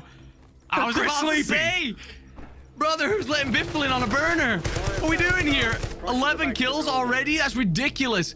Incredible performance from Chris Sleepy, though unfortunately gets a little bit over aggressive there, so will fall one of those moments. Do you get Chris to maybe sacrifice themselves, cut their life early so that you can buy them back in? I think that the answer might well have been, that should have been what they played out, but well, Sleepy will eventually go down, so Hoodie's going to start to rotate, try and find that buy station. The problem is you're rotating so much, you're rotating to an area that's always busy in shipping. Quay, Taj, they found themselves top reactor. This is one of those defensible spots that you and me talked about earlier on. You can really just lock this down, avoid so much of the trouble that's going to happen around the map, and you will have a lookout over the final zone from here as well. So an opportunity of Quay and Taj to hold this down, if they can hold this all down, to see out yet another map win. Ooh, and we come on over to Rightfuls, who, as we see that, it's just I believe that is that an XM4, I think, with a 100-round mag, and then also a sniper rifle. So just feeling themselves. I kind of don't mind this loadout. Normally, I would say, what am I looking at right now? But I feel like in this scenario, it's not a bad thing. Okay, there you go. Pick up the SOG. That's what I like. I feel like maybe you just found some guns from somebody else on the ground there, but pick up the SOG. Yeah, there you go. Keep that XM4 in hand. You're feeling good. That's what we like to see. A little bit more semblance of normalcy. But zone's going to be closing on in. Resurgence has been disabled, everybody. So no more respawns coming back on in. So now is the time to play your life, to work as a duo. Enact that teamwork coming on in. Quay and Taj, top reactor, though. They're putting in some teamwork. Nice couple of team shots on these squads down at the bunker. You saw some good damage coming on in, but no knock just yet. But you're making your presence known. Everybody knows you're going to be on up here and saying, if you're thinking about taking top reactor, you got to think again, because we're here. We're planting our flag in it. Yeah, honestly, for me, Quay and Taj, giving themselves a real strong foundation to play the rest of this map out from should be relatively quiet for them unless they really want to get involved in the thick of something. And Hoodie and Chris Sleepy maybe considering fighting for this. You can just play it out of lower reactor if you wish, but obviously with the way this building works, people can just collapse on you from different sides. So always a dangerous location. Sleepy gonna be pushing forward here. I don't know if he prefers Chris Sleepy, Chris Sleepy, Mr. Sleepy. I don't know, but like either way, rotating well, gunning anything in their path. And Hoodie doing the right thing. Recognizes that although he's got 3 kills and knows how to shoot, and no, you get away with that by the skin of your teeth. And this is exactly why Quay and Taj can be so impactful. They've got this position here that is so well defensible, but also anyone that crosses beneath you is in big trouble. What I will say here, Dan, 8 teams still left up, so many more than the first time we played Area 99. A couple of our squads figuring out how to play this map. I love it. People playing their life a little bit better, but Quay stays a little bit too long on the outside there. Will get taken on down. Rightfuls on the other side. Also laying on down, bleeding out. Can Axis get on over there and get the revive? Just checking your corners. making sure nobody's going to be pushing from an angle you're not suspecting just yet. You catch one out in the gas. That's the patience you like to see, but where's the teammate? That's my question. Can you get the revive off? I don't think you can. If you're Axis, yeah, you're just going to let Rifles go on down. You're on 7. You're feeling pretty good so far, but you'd love a couple more, and it is just patience laying in wait, finding these shots out into the gas. He knows he's got one above him, though. But Axis doing a great job just holding on out here. You don't have a gas mask, though, so no gas play available. But I think this is the right call. Hang on out here. You can see where Zone is pulling. You got this far right side that you can work with to make your way towards the next safe zone. You hear the shoot, somebody flying in off the top. It's somebody in a Terminator skin. Well, consider yourself terminated by Axis. Yeah, it's tough. It was a 1v2v2. If you pull this off, it is a miracle, but it will not happen. Axis's prayers are not answered, so it's going to be Cheech then against Chris Sleepy and Hoodie Season. Cheech going to have to come down from top reactor. Must have made it down by now. So where do Hoodie and Chris Sleepy play this out from? It's going to be the office. This is going to be such a difficult fight for Cheech to take. Pings come on out. Chris Sleepy's got the angle off to the left. Hoodie got the angle from the office. And no, it's not. It's Taj. Quaid went down. So Taj here gonna try and stim it. Sure. You do it? You do have an ammo box as well. Zone is still up though, Enigma. Like, you can't out heal and there's still safe zone in the 2v1. It's just not gonna happen, but maybe just trying to show us a little bit of what's possible here. There you go. Gets another one. Maybe just barely on the outside. No, they're gonna make that read. Taking on down. I liked the idea, but it's just not enough. Hoodie Season and Chris Sleepy put on some numbers. They're gonna win our 3rd and final map of the day. Yeah, that's got to be some ridiculous numbers coming on through there. I'm not going to lie, from Chris Sleepy. Feels like that we ended up with someone in here who's got a little bit of bomb. I'm not going to lie, putting up serious numbers. Quay and Taj did a lot of the right things there, held that top reactor for so long, but eventually they were going to have to dive. And I think that Sleepy recognized that, rotated on early with Hoodie, and made sure that they had the zone for the longest possible time. Great work from them, in particular Chris Sleepy. I think we hand over like a kind of, I don't think we hand out official MVPs, but we're handing out like a pseudo MVP over to that guy who put on a show. Get our MVP. Absolutely. Great MVP there, as we will go back and check out that game very shortly. But guys, one heck of a game to close things out. That was hype. Feel bad for our boy trying to heal through the, the damage, though. That made me a little sad. I liked it, though. I liked it. Let's check out this replay. Thanks to ID Me, as we ID our MVPs of the game.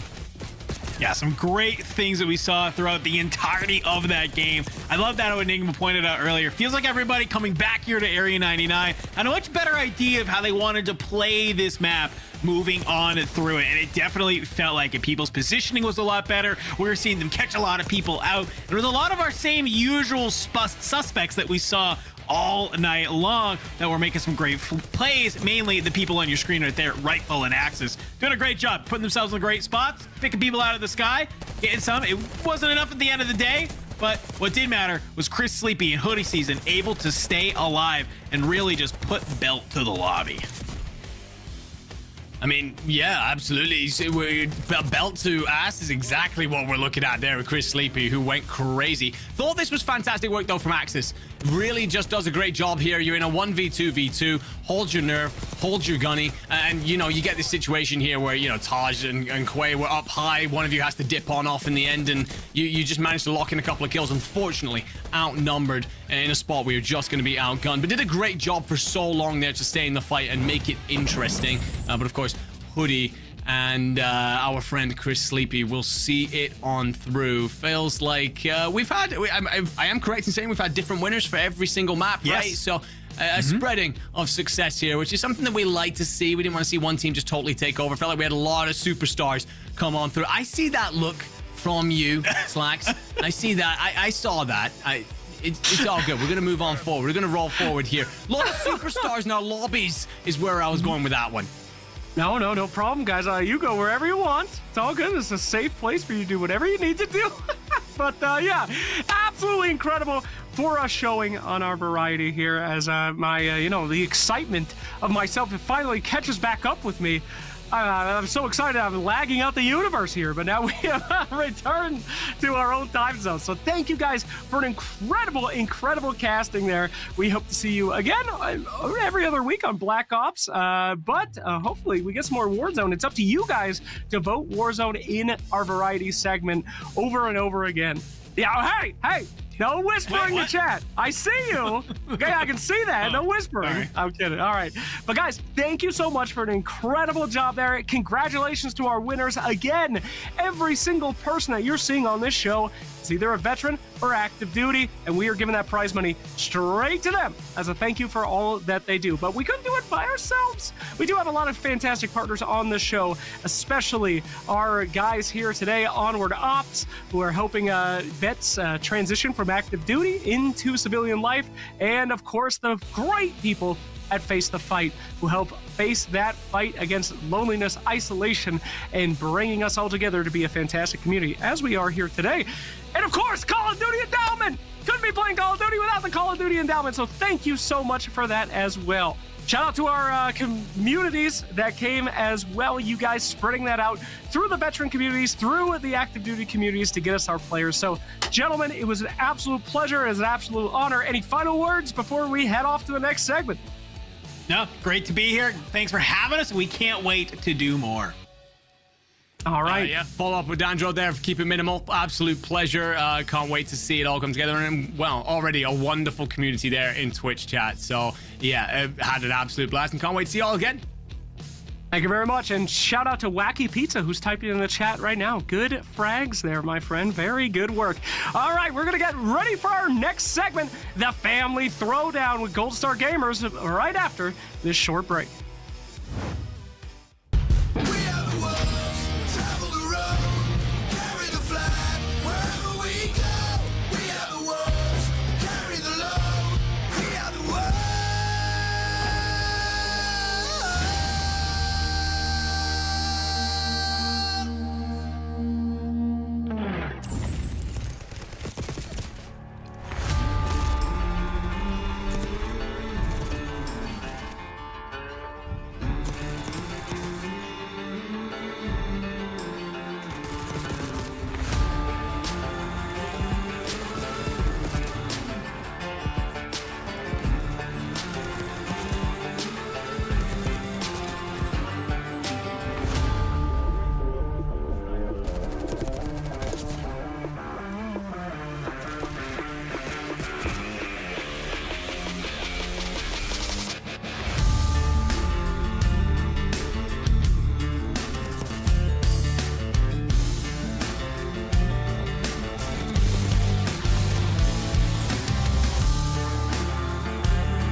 Save!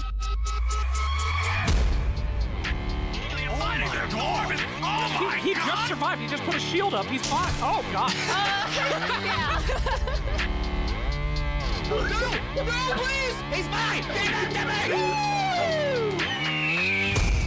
There's the Eagle Freedom. I just saw it. Number one is already made his way to Like, I know you guys are thinking, I could beat them. I could stop them. that one is close. Come on, baby. Bring it on. We're a live show.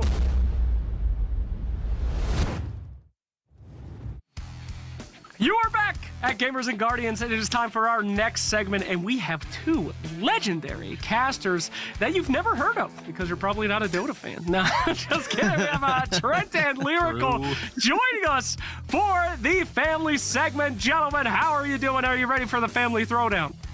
Oh my god, I cannot be more excited. I've learned about party animals. I didn't know what this game was a couple of days ago, and now I know all the expert advice. Shout out to Eric's World Gaming that gave me a tier list of all the characters to play. Oh, I that's can't good. wait. It's amazing. Yeah, it's really good. Phew. Absolutely super competitive. Trent, are you ready to cast some party animals here today?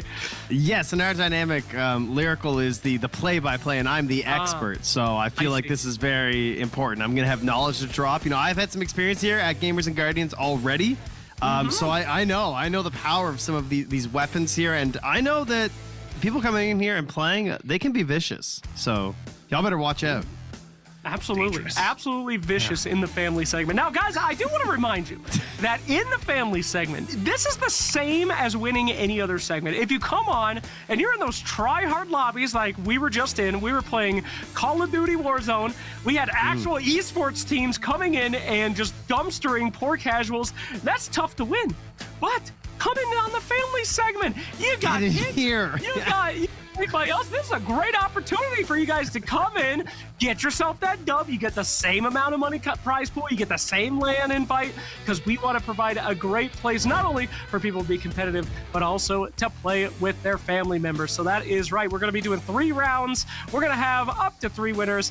And this week is very special because I know this is the first week. Maybe you didn't have a chance to sign up. We are partnering with Gold Star Gamers. What an incredible group of people. We're going to talk a lot about them in this segment, but they have a fantastic mission. Short, sweet, what they're all about is that they get together with kids that have lost their guardians in a combat scenario, and then they pair them up with mentors and make sure that they have great people to play with video games every single week.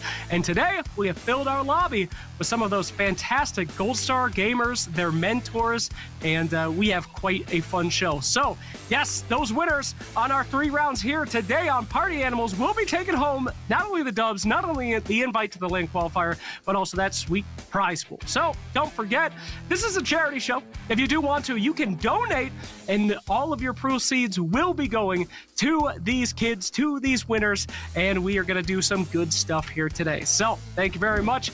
With that family game night, don't forget, we will have different family games every week. You guys can join in, and you guys can have a lot of fun. Trent and Lyrical, yes, we're going to have different ones. for this Wait, Party we had to Animals, learn all more right? games? You do have to learn a lot of games. Sorry to say. Have you ever played Rocket League? Yes. Oh, now we're my talking. god. Okay. With my nephew, okay. I love it. It's great. Well, there you go. All right. If your nephew is a veteran, you can play, but not probably Lyrical, so you don't get to play. You No. only get to cast. All right, And so you're fantastic. telling me that anybody can do this. Anybody right now out there that might be active duty or in the military, they could join. You telling me that? That is what I am telling you. In fact, you can That's join on amazing. this very episode. If you're missing out, we still got Apex after this, so you can still sign up for those big boy lobbies. And you can sign up for next week as well. We do have that ready to roll. So thank you for that great transition. No one would ever know that you were setting me up with that easy tee into something else. Hold on a second. I think I just got some word here that something is coming your way. So hold on. We are waiting. We are waiting for a good friend of ours. An eagle, a little creature, will be flying in shortly, and I'll tell you what that means, gentlemen. Be afraid, or he Kind of am, comes to be right. honest. All right, fantastic, but we'll get Eagles to that. can be very strong. They are strong. That's why they are our national bird. Not Usually the just turkey. geese here. No, Canadian. Don't mention that on the stream. All right, we were supposed to keep Scared that. one's gonna show. Yeah, sorry. Right. Yeah, Goodness 25% of my gracious, what are rate. you doing? Anyway, guys, we have such great partners on this as we move away from Call of Duty. Thanks again to the Call of Duty Endowment. But don't forget, we are still partnered with Face the Fight, with Onward Ops, and now Gold Star Gamers for our family throwdown segment. And guys, Party Animals is more exciting than you would think so. Now, I know what you're thinking. We're going to play a non-mature game. This is going to be, kind of, maybe it's for kids, maybe it's not very hype. You've never seen Party Animals, all right? This might be the most terrifying game ever. And we're going in! Try there it is. Oh, All right. oh my God, look at them. Tell me about it, because I see everybody just flailing, but it looks like they're battling each other for position over this plot of land, Trent. Yes, that's correct. We also have some weapons around here. What you're seeing is there's this platform, and down below there's kind of this trench. It's going to start to fill up with a poison. You do not want to go down the trench. They threw them off. Look at them. They're dismantled. Okay, they are in the trench. Now, you can What climb happened to back the up. trench? You can Okay. climb back up, but as the poison gets stronger, there's less opportunity to climb back up here. It's just like Rowdy Warzone Rod here, as you can see, crocodile. it's just swinging the fists everywhere right now. It looks like I did hear earlier that Nemo was the best because apparently it's the cutest. But right now we're seeing him just throw these haymakers left and right, trying to take him down. I do believe that. Oh, that's jump a kick! special item down there. Oh my God! Have mercy! it's unbelievable. They're so strong over on that left side. Now Just you right to can't the head also- here. You can't. Oh, they're lifting him up. That's the tombstone. No, they threw it off the turnaround. Oh, the bird! The eagle! The Eagle of Freedom! That means that we The have a jump kick. $100 donation from Mike. Thank you so much, Mike. We're going to send that Whoa. right over to these great guys. So thank you for that donation. The Eagle of Freedom, gentlemen. Continue your cast. Oh, thank you. Eagle I don't of know who that's Freedom. going to empower. Oh, look out. That's the bomb. If you hold it for That's 10 the seconds, it bomb. explodes. But if you throw it, it explodes. Like Mike, it is the bomb. Roddy Rod goes down. Is actually in a safe position, though. We haven't seen that many more people thrown off the edge as of yet, but they are battling it out.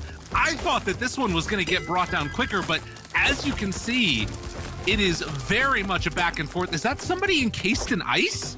It sure looks that way, Lyrical. And as you can see, we're losing part of the arena as they're managing to survive for so long. The poison is filling the upper platform. Get Gotta out start of there! kicking It's and throwing. not Oh, a safe. banana.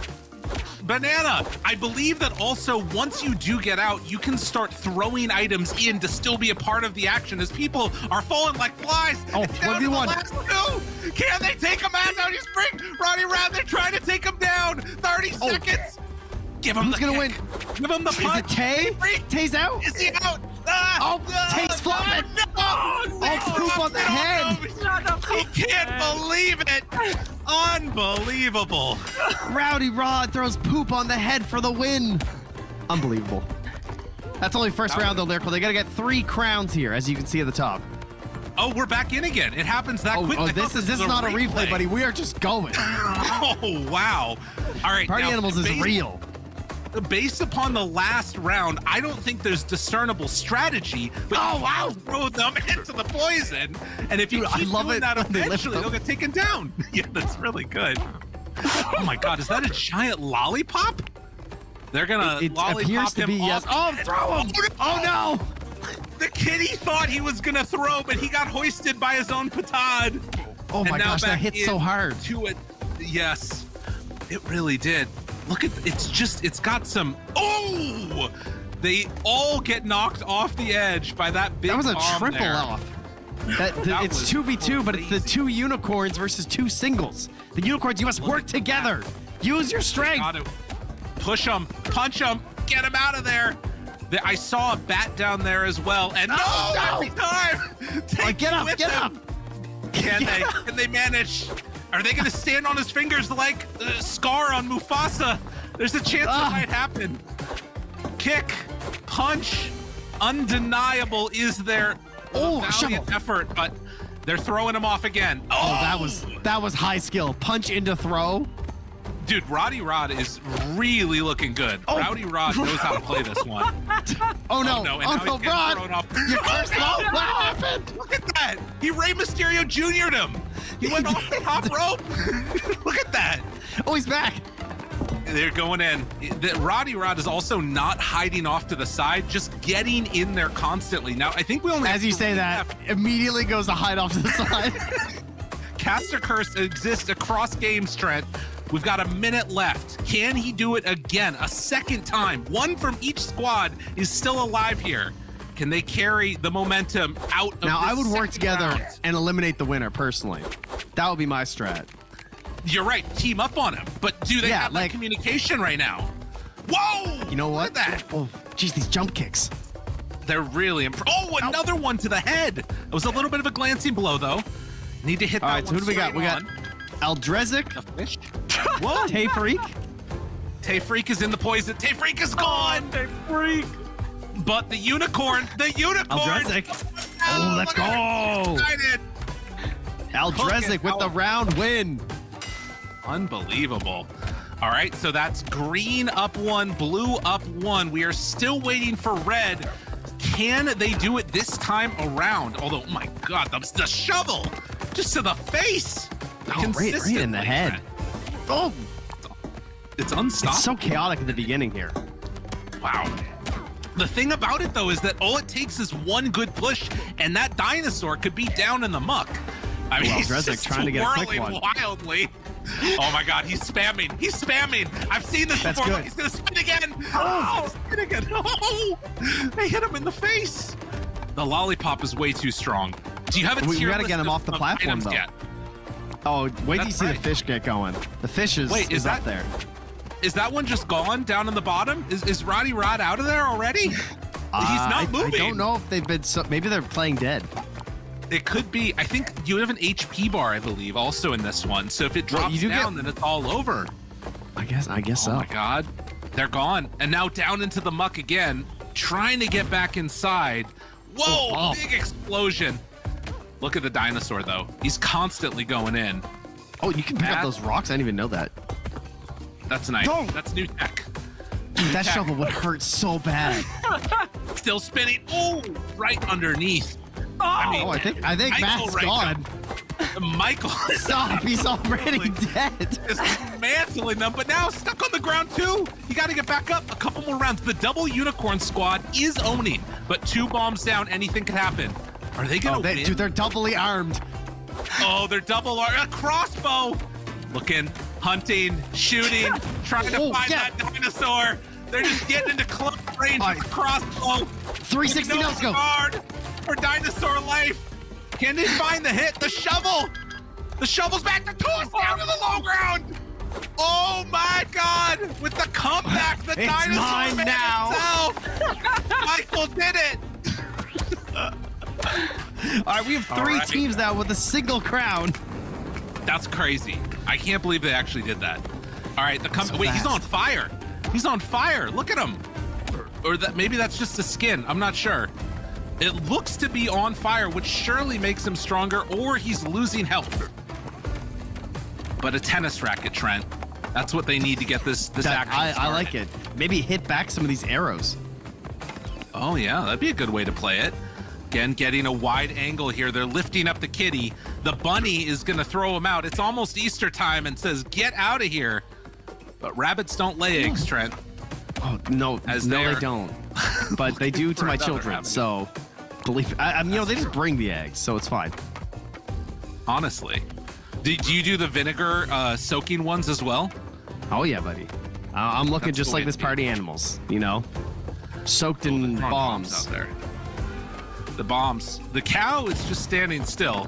Is going to get hit by that bomb. A little bit unfortunate there, but still a lot of action left to be played in this one. Famously, we've learned in movies that dinosaurs don't sense movement. So I believe the idea was to stand still next to the dinosaur and try and survive. Oh, Flux and Fluffy couldn't get up that, and now stuck Okay. in the poison. Kay is gone. They're dropping like flies. Or Oh, dinosaurs. who's gonna get their second crown? We got yellow, green, and blue left here, Lyrical. He had an option for the crossbow, ended up going back for the tennis racket. Michael Come on, here, Michael. winner of last round. Can they do it again? Now big there's bomb. 2 from green here. Michael dodging, bomb exploding, unicorn still moving in, building up ahead of steam. Are they gonna dodge it? Oh, he got Throw the bomb. Looking for the bomb toss. No! Wait, who's alive? Oh, the Michael. unicorn! They're still alive. Michael trying. Oh, jump kick. Huge kick. That would have been amazing. That could have been game. Now the lift up. Now the toss. Now the throw. Get out of here, Michael. The unicorn takes him down. He's trying desperately to get back up, but it's not gonna. Climb. It happened. He's alive. One last punch. Alteric, the poison is He's everywhere. gone. He's gone. It is. The unicorns claim a second victory. Oh, I see him. wow. I see Aldrezek pumping. He's got the fists up. Aldrezek, too strong.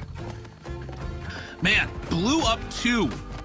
And now, I mean, if you're red and green, you got to go in on these guys, surely. Oh, true. Right, we gotta get a crown here. Cat and the gator. Gotta get something moving here. Oh, They're trying. bomb rolling right in the middle. Whoa! That was a big one. Yeah, and you can see right now, it's like for a while it can be pretty even at these early goings, but when the items start to get picked up, the damage really racks up quickly. A boomerang? Oh. Oh, give me a good pan. Every video game needs a good pan whacking. That's a taser. electrocuted. That's our stun gun. Oh, they're getting them. It's just on the ground. Somebody should pick that up. It's dangerous. It really Frying is. pan. It's Oh! the least family friendly weapons. Look at the frying pan, though. Somebody's cooking dinner. Oh, right in the face. Get him out of here. That's down. So that's Yeah. Cajun right there. You hit a crocodile with a frying pan. That's Cajun. Or your Not unicorn. careful, the crocodile hits back. It's very strong. Another bomb goes down. Can he find the right angle though with this frying pan? Oh, Jeez, it's vicious. The momentum. Oh, that bunny. it's the Indiana Oh, Jones just that unicorn? punch sound effects. Yeah, That was like the home run derby. No, just watch the frying pan. Okay, it's gone. Oh, it'll be All it back. takes Oh, is a second. pick up that bunny. Oh no, get back up, kitty. They're looking Back map. Oh, no, to the low ground. They're hit again. They gotta The struggle to kitty's get back up trying. here. You know, one thing I am noticing is every time there's a bomb, people go for it and it explodes on them. It's a little bit dangerous up here on this little plinth that they're all playing on. All right, yellow and red, you two gotta work together unicorns. right now. The unicorns are owning. The unicorns are way too strong. Oh, there's so many. There's the bombs. bomb there. Dodge! Oh, Oh, the kitty! that's a bad bomb. The Kitty, kitty's stay. dead. The green! Kitty, The stay. green! Oh! Red Yeah, the gets on the celebration. table. Trent, I just realized it's 4 teams that we're watching. I thought it was Yes, 3. red It's is- yellow and green. I did not realize that before. We have yes, that is impressive. correct. Red has now gotten their point. So we're It's total chaos, yellow, Lyrical. green, and red are all at 1. Blue is at 2. Is that correct? Yes, that is correct. Yes. Okay. Well, crossbows are coming out for blue early, trying to dodge what damage they can, and then eventually come through with the clutch finish. Team Yellow were teammates holding hands, and now have decided that's powered them up to now break apart and start attacking the other teams. Stun gun on the kitty. Got to be careful there. Oh, That's yeah, where like danger that big, comes out. I want some big jump kicks. Oh, there's one. And the lift up, the throw on the dino. Can't get him out of the ring, though. Oh, what a tactic. Grabbing the tennis racket by the opposite end. Very interesting. And then throwing it. Honestly, I feel Oh, like it's it should back. do more damage. Oh, the Oh my spins God. are back. Oh, look at that spin. That's Once a top you learn spin the right there. spin, you can't go back again. Are you a tennis player? Oh! I'm not a good one. Oh, look at that. They're trying right now to sort of bully back the unicorns a little bit. Look at the unicorns good. getting thrown off. They take take them 'em with down ya. to the low ground with them. Impressive stuff. And then you can just Oh, maybe hold I them. think I'm not you're right. sure. This is like Risk. When one person's too far ahead, you just start targeting. This is good. I like this. Everyone Yeah. take care of blue. That's right. They're trying to take them out first. It's become too big of a threat. Matt back in there. Looking for a few punches, but there is that crossbow action. Ooh, the crossbow's right into the cat. Well, he's on the ground. Matt's just trying to get a little bit of cover. Run, hide for all you're worth. Crossbow is a deadly, deadly threat at this point in time, as we have almost everybody still alive with only a minute left in this game, unless I was much mistaken there. Oh no! No, you're correct. This is the longest I've seen this. Oh, that's a big bomb. Those That's bombs, a big bomb. Those bombs! Those bombs! It only hit 4. That's still pretty big. Only. Only 4. Roddy This is Rod. badness. Rowdy Rod hiding in the poison. Rod, get out of there. Rod, Gotta run. it's too much. Get gone. It's difficult. Only 30 seconds left. We still have, what, 7 competitors? A couple of them dying off of the poison. They're fighting over an increasingly small area. All they need is their unicorns to survive. There's 2 left of the 4. Are they dead? A few more thrown out. Trying to survive, and look, it's Michael. Yellow, get on the board with 2 now. They were just all in the poison. All right, there's a threat now to blue. We got 2 teams on game point here, looking for that 3rd crown. Ooh. Oh, Michael's angry. Continues hitting them in the face repeatedly. I was out doing some yard work today, and it pretty much looked like this. This is exactly my face and everything. Yeah. I planted 8 berry bushes. Is this what it looks like? Pretty much. Slightly more contained, but yeah, it's looking very good. And look at that. Bro. Threw him into the shovel. Jesus, this cat just can't get down. Flaxy Fluff, has not been able to play the game. That was a front flip that I just saw. We call this a chain stun in Dota. Matt just wants to play. Aldrich, another opportunity here if they wanted to pick up that frying pan, could look for it. You can see, though, that it's on a knife's edge at this point. Blue and yellow are the ones to watch. If they can come with the victory, they will take it out. Yep, that was big. That cow just got launched into space by that shovel. Ooh, another shovel hit and a big jump kick onto the unicorn. Alligator pulling him, trying to throw him off, throwing both of them off. Can they get both of these unicorns? No, saved. Blue is the playing most as slippery a team. alligator I've ever seen. And look, getting ready to throw that kitty off. Can't quite get there in time. Rowdy Rod. Rowdy Rod, swing. Come back in with a vengeance. More punches. When you can't get a shovel, you can still get a fist. And that doggy is dangerous. The last yellow alive here to potentially win this one, I think has finally gone down. No, wait, Michael's back. And is he gonna get his pan again? Keep an eye on it now. Throws one of the unicorns forward. Red may be on their way to a 2nd crown here if they can make it work. Can you imagine? This is like a best of 5 going to the full 5-game series, the way it's working. And Dave Freak tries to push down to the low ground. Dangerous. Double team red. Oh, there's a green, a yellow, and 2 blues fighting over this bottom corner of the map. They've already kicked one out. Michael. He needs to get back in. He's got to jump, got to hop. Get him out of there. The kitty surviving, but the unicorns, they take it. 3 games. Feeling themselves as they come away with the victory. Impressive performance. And you can see unicorn supremacy. You know what it was? They both chose the same skin. That was the camaraderie and the teamwork they needed. That's right. Yeah, it's good to have a common goal there. As Aldrezic and Koi, I believe, take the win on that one. Okay, nice. There we go. Well done, man. That was crazy. That was so crazy. We hopped back into Warzone there for a second. Jake, tell me what you think. It's hard to tell the difference. They're both so vicious, actually. It was truly a war zone in that arena. Guys, that was one of the most competitive party animal games I have literally ever watched. That was so close at so many times. That was nuts to see. Thank you so much for bringing that action in there. We are going to have some highlights coming in from that. So shout out again to our donations that are there for the Gold Star Gamers as we saw some outer domination. Gentlemen, what'd you think of that match? Pretty wild. That was crazy, man. I think it was more chaotic than I thought it was going to be. And I understood less of what was happening at every point than the point previous. I couldn't believe there's a round where we had like 7 people still alive as the poison. Like they could barely all fit in the space they were supposed to survive in. It really did look like we were still just playing Black Ops, like where it gets to the final circle. That's what we're at with party animals here. This is a good precursor. I like this. Absolutely. The violence is unreal in this game. As I warned you guys, the family segment, you think it's going to be chill. Until you see those shovels swinging in 360 no-scoping people in the back. It is terrifying. So thank you so much to our guys that were playing that wonderful game, as we will get ready to see highlights from that. Gentlemen, how long would you make it in that arena? Oh, I'm going all the way. I mean, All the way? Yeah. I mean, there's no chance that I'm giving up. I'm going to win, clearly. I don't know what I'm saying. No, I don't know. That's not me. The game apart. No. I'm in there for a solid 10. I get distracted by a bomb. I think I'm better than everyone. I'm going to grab it and like perfectly cook it till it explodes, and then it blows up on me and I die. That's how I go down. 100%.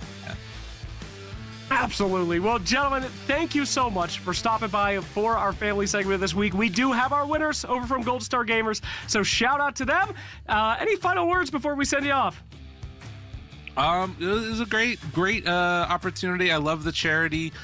Super happy that, you know, people are able to enjoy video games in a way that just brings some joy to their life. That's what it's all about. That's why we play these games.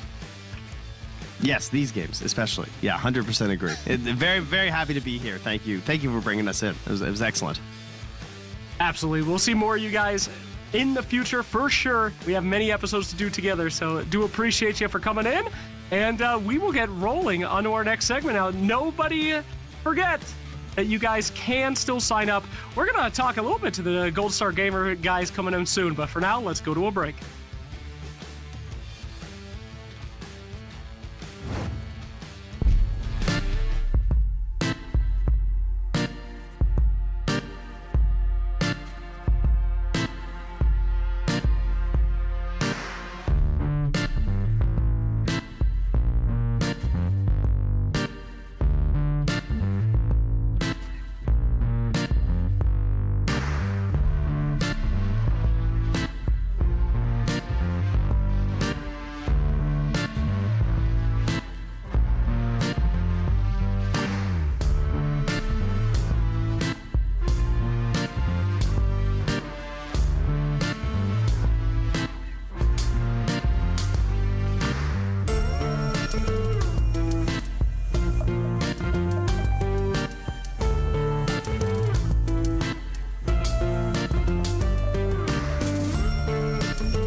save!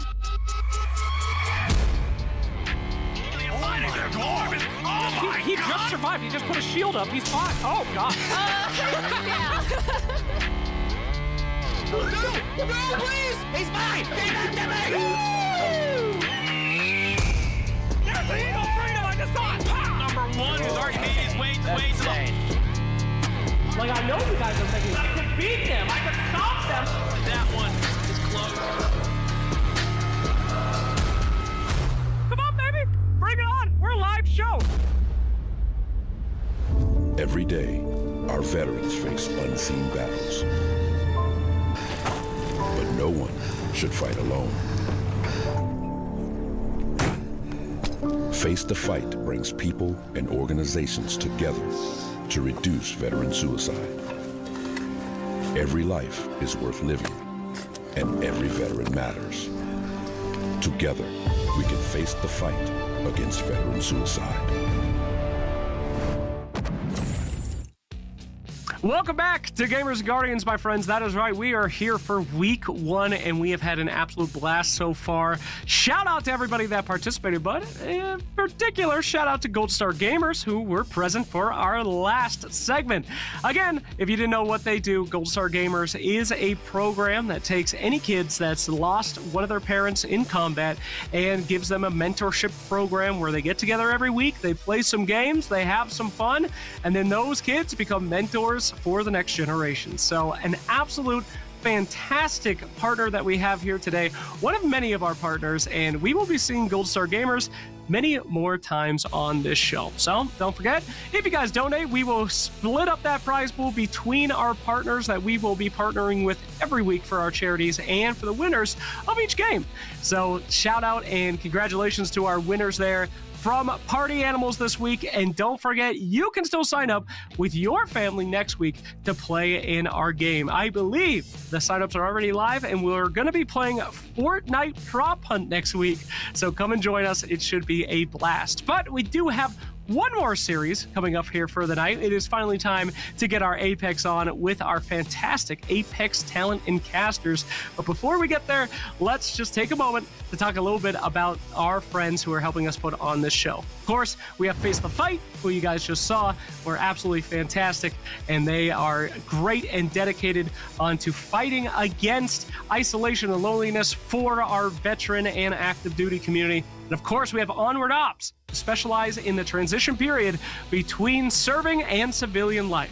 So two fantastic causes, as now we head in to the eSports Showdown. All right, now variety, that's for fun. You guys vote on what games you want. We take some popular games, we have them come in, casual level, expert level, we do a little intermingling. Family, of course, is non-rated M games where you can play with your kids, you can play with your nephews, you can have a good time and get that same prize pool. But this is esports, baby. This is try hard. This is sweaty.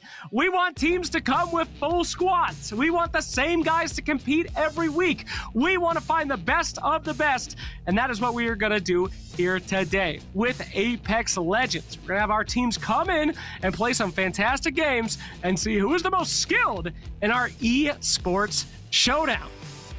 Now, fun times as we can now introduce our expert talent that will be joining us here for Apex Legends. Ladies and gentlemen, please put your hands together for the one and only Fallout and Colin. Fallout, well done. Good to see you here today. And Colin, such a pleasure to have you. You guys ready to watch some Apex? You ready to do some casting? I'm always excited to get to sit next to John, virtually or in person. I literally wake up in the morning and live for moments like that. I don't think anybody understands. When I got the call from John and then I got to speak to you, I said, look, I'm more excited than a cat on a hot tin roof right now. That's some high excitement there, my friend. That is pretty hot hype. As Fallout will be joining us very shortly. We were going to get him back in, and he can say, you embarrassed him so much with your words. He literally just left. He was shocked. I could see the blush. I could see he was starting to get all red. You got to take a moment there. You got to take it easy, Colin. We got a show to run here. Look, I ain't gonna lie to you. I might be the king of compliments, okay? I'm not known as a gas man for no reason, all right? I come at everybody with only the best gas. It's premium all the time. I can drive a friggin' Diablo out of here if I really needed to, just by telling it how good it looks, baby. Fantastic. Check testing 1, 2, 3, 4. As we start to get Fallout back into us here today, but we are playing a very special game mode of our Apex Legends. Hello again, Fallout. Are you done being embarrassed? I'm done being embarrassed live in front of an audience of 2,000 people. We are live. We are back. It would be an esports broadcast without some technical challenges at some point in the show. It's a pleasure to be here, my friend. Hey, pleasure. Yes, week 1 is always the week fun, if you will, but we've got 24 episodes to figure this out and make it smooth for our vets in active duty. So, guys, I've got some news for you. Okay, we are trying to get as big a lobbies as we can. We're starting things off this week. So, we are going to actually be playing Trios 3 Strikes. Can you guys tell us a little bit about this game mode? Because I'm not too familiar. Absolutely. Yeah. So, gosh, I am so excited to hear it's going to be trios and 3 strikes. Expect Apex Legends on steroids. 3 strikes means you have 3 lives, which actually they just added a 4th life. They still call it 3 strikes. It should technically be 4 strikes. You basically have 4 opportunities to spawn back into the game, join your team, and make it to the end circle. Same concept applies. The ring's going to be closing throughout the entirety of the match, but it is absolute bananas. And kind of the recent rendition of 3 strikes, they made some fun changes with various legend swaps or character swaps you're going to have to do throughout the game as well. So it is a ton of fun. It's action packed. It's nonstop in your face action. One of the best ways to enjoy Apex Legends, in my opinion. Absolutely. Colin, any thoughts here? All right. Do you prefer the 3 strikes, or are you more just a regular battle royale kind of guy? All right, so I'm gonna be completely honest with you. I'm a W key head. I just move forward. I don't know backwards. I don't know side to side. I go straight ahead at it, baby. And I've been known to rock Newcastle and Gibraltar, so I know I'm going to be at the front of the line all the time. So I'm playing 3 strikes. I'm putting my wall up for my teammates. I'm letting my lifelines take care of the heavy lifting for me.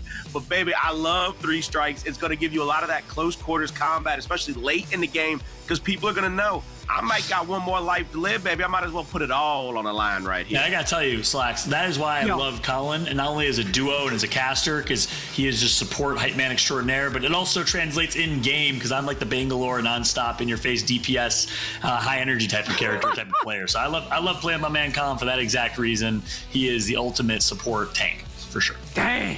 All right, we got to let you guys off as casters one week so you guys can compete. Find yourself a That's what I'm saying. Get in there. We're looking for one military active duty. Colin, you have to have some family in West Virginia that was Taylor military. Reflections Noble, baby. We get team Boom! reflections. We're set here. You good.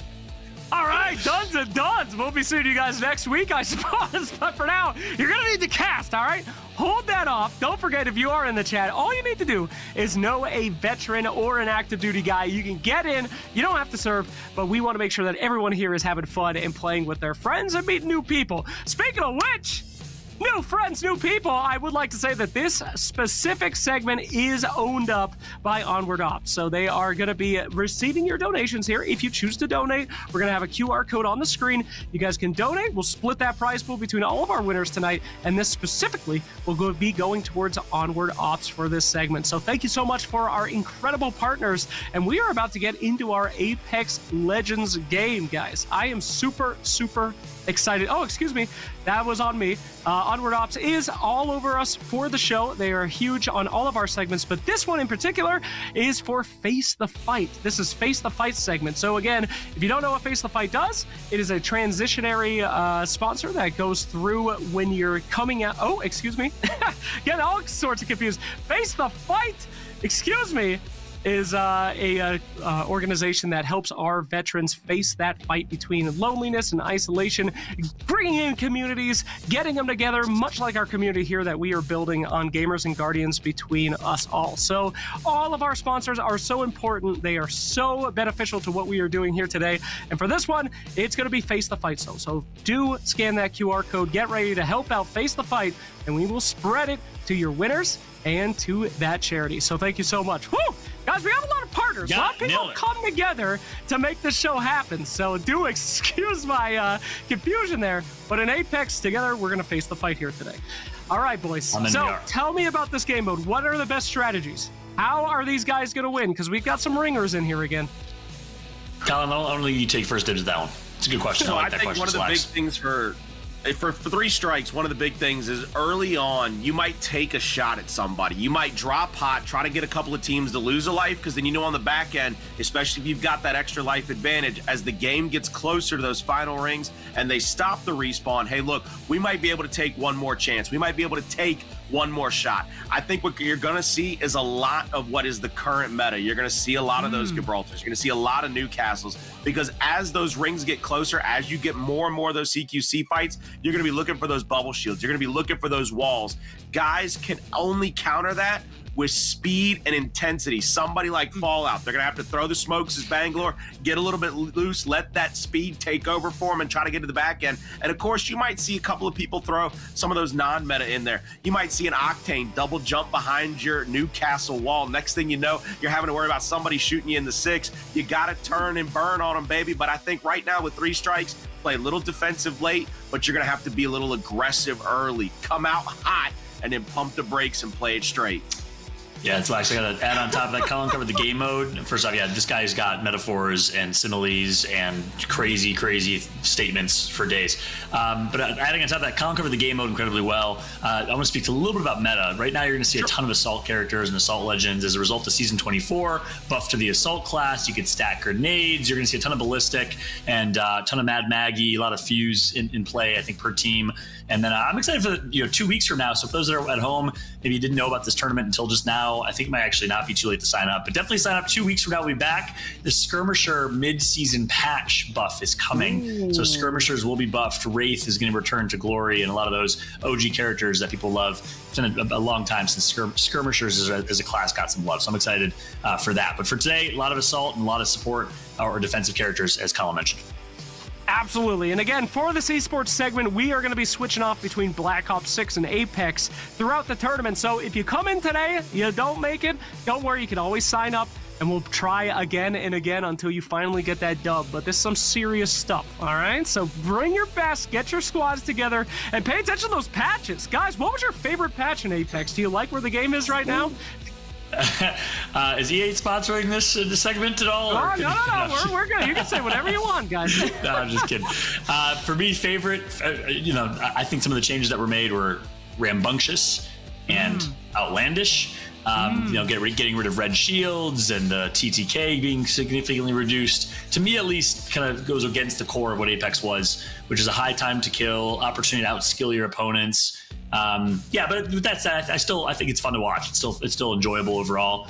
Favorite season for me was season 13. I know it's generic answer, but Ranked Reloaded. Storm Point was coming out for the first time. That was like peak. I was grinding the game 8 to 12 hours a day. Apex Legends. Dang. Good times. How about you, Colin? With a full-time job, by the way. That wasn't easy. I actually have no disagreement with John. I know John said already that I'm like the perfect support. I'm right there with him, but at the same time, I look at it like this. I really, truly do. When he says you outskill your opponent, one of the things when they made everything faster, they really buffed the assault characters. It made it to where you're actually so much more in the engagement early on that you're not building up, you're not ramping up. The core of Apex, the magic of Apex was it seemed like it ramped up to its namesake and Apex at the end, and then you had these big knockout, drag down fights, and it was, hey, look, whose skill's better, whose rotation is better, whose team comp and chemistry is just a hair better than the competition. People were getting away by the skin of their teeth in old school Apex. This one, it's a little bit more about getting into your opponent and making them regret any action and sudden movement they may make. Damn. So, Fallout, tell me a little bit about the Apex community, how they're doing it. Are there a lot of military guys that enjoy this game? Do you find that there's a lot of veterans and active duty guys that play Apex? Is it particularly popular?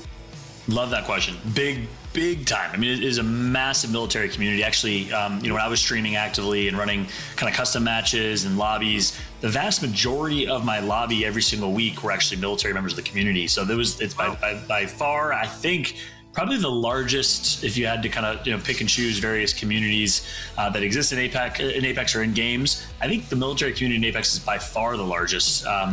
for whatever reason, since the game, feels a lot kind of like was an offshoot. Again, Apex Legends is an offshoot of Titanfall, which is an offshoot of the Infinity Ward guys who made Call of Duty way back in the day.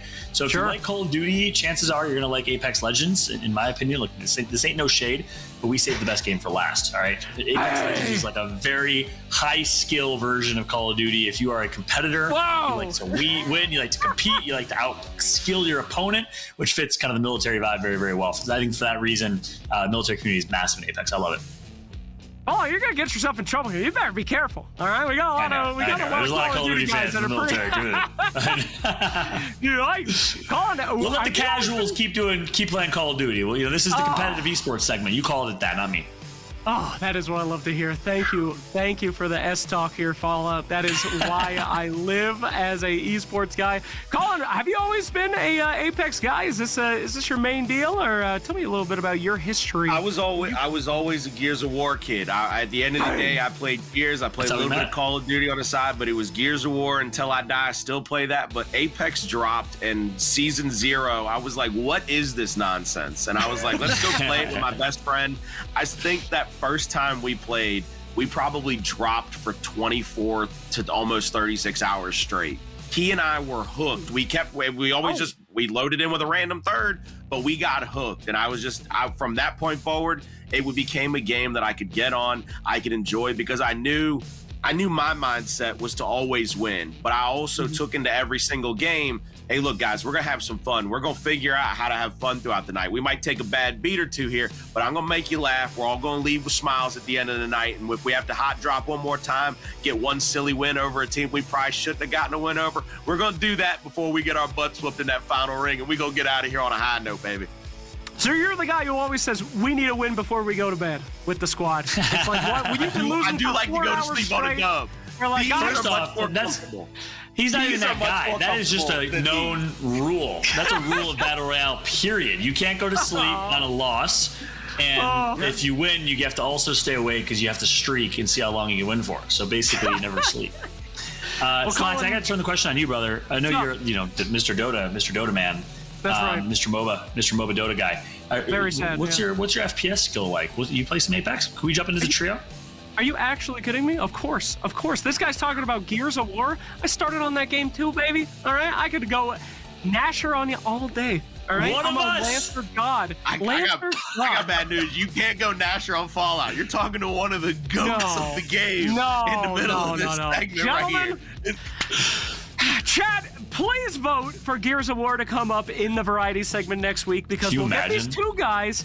They will not cast. They will come in, and we will start popping some heads in there. All right, so please get that Gears of War in there. It's changed a lot, but I know that my Retro Lancer skills are still good. So yes, you just said everything I needed to hear, brother. Colin knows. I know. Retro Lancer, he's a noob.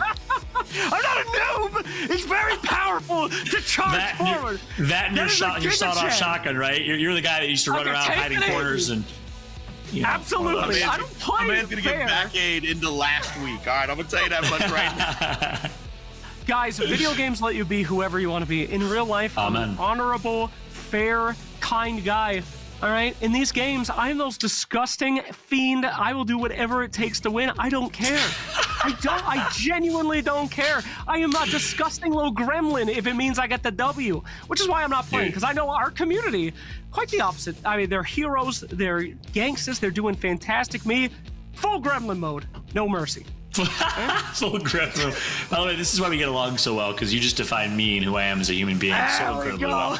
I am an entirely different human. I like that, by the way. S talk. I've never heard that before. I'm gonna rock with that. The S talk in that I just pull comes out of nowhere when I play Gears of War. I turn into a savage. It's just insane. Or any esport, to be honest. Anytime you're competing. But all right. Well, speaking of which, I know Apex is the greatest game of all time. I am not trying to convince you guys. I am not trying to do anything else here. But if you guys had a suggestion for what you would want for variety, what would you guys vote for? Ooh, I like that question. Colin, you go first. I gotta think. I think for you it's a no-brainer. For me, I gotta think about it. I mean, you already took Gears out of my hands, so I can't just come out with Gears again. I mean, I would immediately want to just throw that out there. Okay. All right. Variety, which Gears though? Ooh. There's many Gears. Okay. Gears old school, 2, new one? Title Update 6. Can we get a specific match? Okay. God damn! This guy's got the He's fuck got- out. He's got ultra specific. Okay. That was the most. Speaking of noobs, that was the most noob-friendly title update in Gears. So I don't care. I needed it. You do. You needed it. Great question, Slacks. Since Gears has been so well covered now, and to shake things up a little bit, I'm gonna go with my first true love, which makes me feel like a traitor to Gears and Apex, and that's Halo. Halo 2, Halo 3. Final answer. Halo 3 or Halo Infinite. I do like. I've casted a couple military Halo Infinite events. And a lot of good competition and in the military community in Halo Infinite. But Halo 3, I think, would be great. Gentlemen, I just got some news here. Okay, we were actually not planning on this, okay? Our plan was to do 3 strikes because we didn't think that we'd have a huge turnout.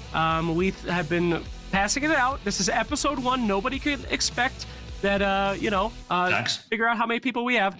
I just got word that we do have enough people to go to Battle Royale. So we actually might be going into Battle Royale here. Well done, military community. You guys have brought us many here today. So shout out to all those communities Slacks, I was just seconds away from getting angry on the Twitterverse on X.com because the military community always shows up. They always show up. You tell one of them, and they tell a million of them, and then boom, Apex and the military community blows up. I'm glad that they came through in the 11th hour here. Congrats, and much. That's why I love any military event I can cast. I always do. That's awesome. Well, you guys are absolutely incredible for coming here and donating your time. I know that you guys are absolute warriors when it comes to the Apex community. So showing up, supporting this community, big thank you from them to you, and from me to you as well. I love chatting with you guys. By the way, I'm not trying to beat this guy Fallout. Before we get into this, I will say that if we did pistols only on Hang 'em High on Halo, I would also dumpster you on that one too. I'm sorry. First off, you wouldn't dumpster me in anything, but the fact that you just made that reference means I have an eternal love for you that I thought I already had, but now it is a burning fire with the fire of 1,000 suns eternal love for you. Absolutely. That's awesome. You get dumpstered on though. To be clear. Oh, right, I would believe it. I don't want to bring up y'all's love, but I've got to claim that I fell in love with this guy earlier when he said facility slappers only gold. Now I was like, I get that reference. As an old man, I get that reference. That's a me thing right there. One of the 8 people out of the 9,000 that we had join us today. Thank you so much for understanding that reference. Poor 30-year-old gamers here. We're out here losing to you. So sorry, guys. Somebody earlier asked how elderly streamers were doing, and it was anybody over the age of 23. I almost jumped out of a window. I almost literally jumped out of a window. Oh, no. It's okay. I saw that No one's tweet. going to notice. All right. That's the good thing about being an elderly gamer, okay? Because we never go outside or have physical activities, we can still look pretty young. There's not a lot of wrinkles because I have not left my basement in approximately 8 years. So the sun has not touched me. You say that with such pride, like you're That's doing right. right. You Clearly. can't claim that. Look at you. Look at that chiseled jaw. Look at that working out. You don't know what it's like to be a playing because you get old, baby. You get old because you stop playing. That's what it is. That's right. That's my point. But with that, we are getting that Battle Royale lobby set up. Thank you so much to our communities that have come out and shown up here today, allowing us to have that big old lobby here. So we will be playing a lot more Apex on this show in our 24 weeks of broadcast. So Yes! showing up. go. Yeah, baby. We are going to be there. Is the LAN announced? I've been talking about the LAN to everybody. Hope it's not bad that I've been talking about that LAN. Oh my God. You've been talking about the LAN? That's a big secret, dude. No. Did I spoil everything? No, you didn't spoil anything. That's right. All right, good. If you win one of these rounds, you get prize pool. You do get a ticket to the LAN qualifier, and hopefully you win that. You're going to the LAN. But also, we announced this in a very quick moment. We actually are working with a new sponsor that will give away one vacation for a random winner for every episode. A free vacation. What? Yeah, that is right. Every episode. Are we eligible? Yeah. I'm calling reflections right now, John. All right, you guys better get in. You guys better find a military guy. So we did get confirmation that we are going to be playing 3 strikes for round 1, and then we'll be moving to our Battle Royale after that. So you still have time to get in that lobby. You can still sign up. Sign-ups happening for this week right now. Sign-ups happening for next week. You can still vote on Variety. So we'll be getting in there right quick, gentlemen. We will begin. Now, I have to say, as a guy that doesn't know too much about Apex, I am very curious about your memes in there. who is the biggest noob character? Who is someone that you go in and they're like, okay, this guy. Like, we have him in Dota. You get a punch, you go with this guy. It's not good. All right, you know what? Save that for later. We got our first game. Are you boys ready to cast? Let's go. Yes, sir, we are ready to cast. We're going to kick things off on the OG map of Apex Legends, baby. It's Kings Canyon. It's 3 strikes. And guess what? We got a contest to kick things off, Kyle. 3v3 fight. Big 3v3 fight indeed. You can see already that grab lift coming out. Beautiful shots with the wingman trying to ring across, but pulling out the flatty daddy. Won't be able to get either of those downs. That's going to be 3 and out, cleaned up quickly. That's what I was talking about, John. Take a chance early. Try to put a team on a back foot so later on they can't be but so effective against you. And we gotta hold up and make sure that moment, which is an epic moment, is discussed. That was Rendum and co. against Pure Aqua and co. Basically, veterans and absolute fiends of the Apex military community in a 3v3 to kick things off. I can't ask for a better way to start things, and we're jumping right into more action here over on the other side of the map. This is over towards the what Skulltown ended up becoming. Meanwhile, we have great shots put in cross map from Psych. Nox gonna cut through with the L-Star cross map. Now he's gonna find himself in a 1v2. A lot of early damage with that L-Star. He's going to swap on over to the 9-9. If he gets pushed here, that 9-9 is going to come into a lot of favor, but no way, no how. That Catalyst flew on by, gave him the quick turn and the burn. And now we got a couple of knocks needing to be cleaned up. But look at this, one more player trying to stay alive as much as they can. They're going to go down in the corner as well. Knockdown wasn't able to help them. And now it is all up to Viguk. 127, a quick knock. Now he's going to get the revive off. Oh, double re? We get the double out here? Let's go. Beautiful knock followed by the double re. But the double from Viguk, the way you said that, it was like you were so throaty with it. Got me just kind of excited, not gonna lie. Viguk's doing everything he possibly can. Finally gets taken out, but because he rezzed his 2 teammates, they're off and running. Ash, who is so incredibly strong right now, and that's gonna be it. Full squad wipe, the double res comes through for Viguk. And all of that, next thing you know, 3 kills picked up for them, 18 squads remain, and they're rocking and rolling. Yeah, you got to get that thing deep in the tonsils and get that G really heavy. That's going to be beautiful shots out of the Spitfire. Absolutely love the LMG. I lay it down for suppressing fire, and they're going to use it to get that first knock. Teammate behind him needs to get a bat off here, or at least a cell. They're going to get that off, needing a med kit as well. But this is going to be the Newcastle. There goes the ult. As I talked about earlier, that's going to give him a nice little bit of a defensive shield in front of him, but there's got to be a Gibby on the opposite side of this cave, as you saw that bubble just dissipate in front of them as well. And now that they've got a full reset here, they might try to push up another shield break comes through. Now they're going to continue to pressure right here at the rock. This Spitfire is doing a lot of damage, but not getting any knocks. And now they're going to get closed in on from behind, I believe, John.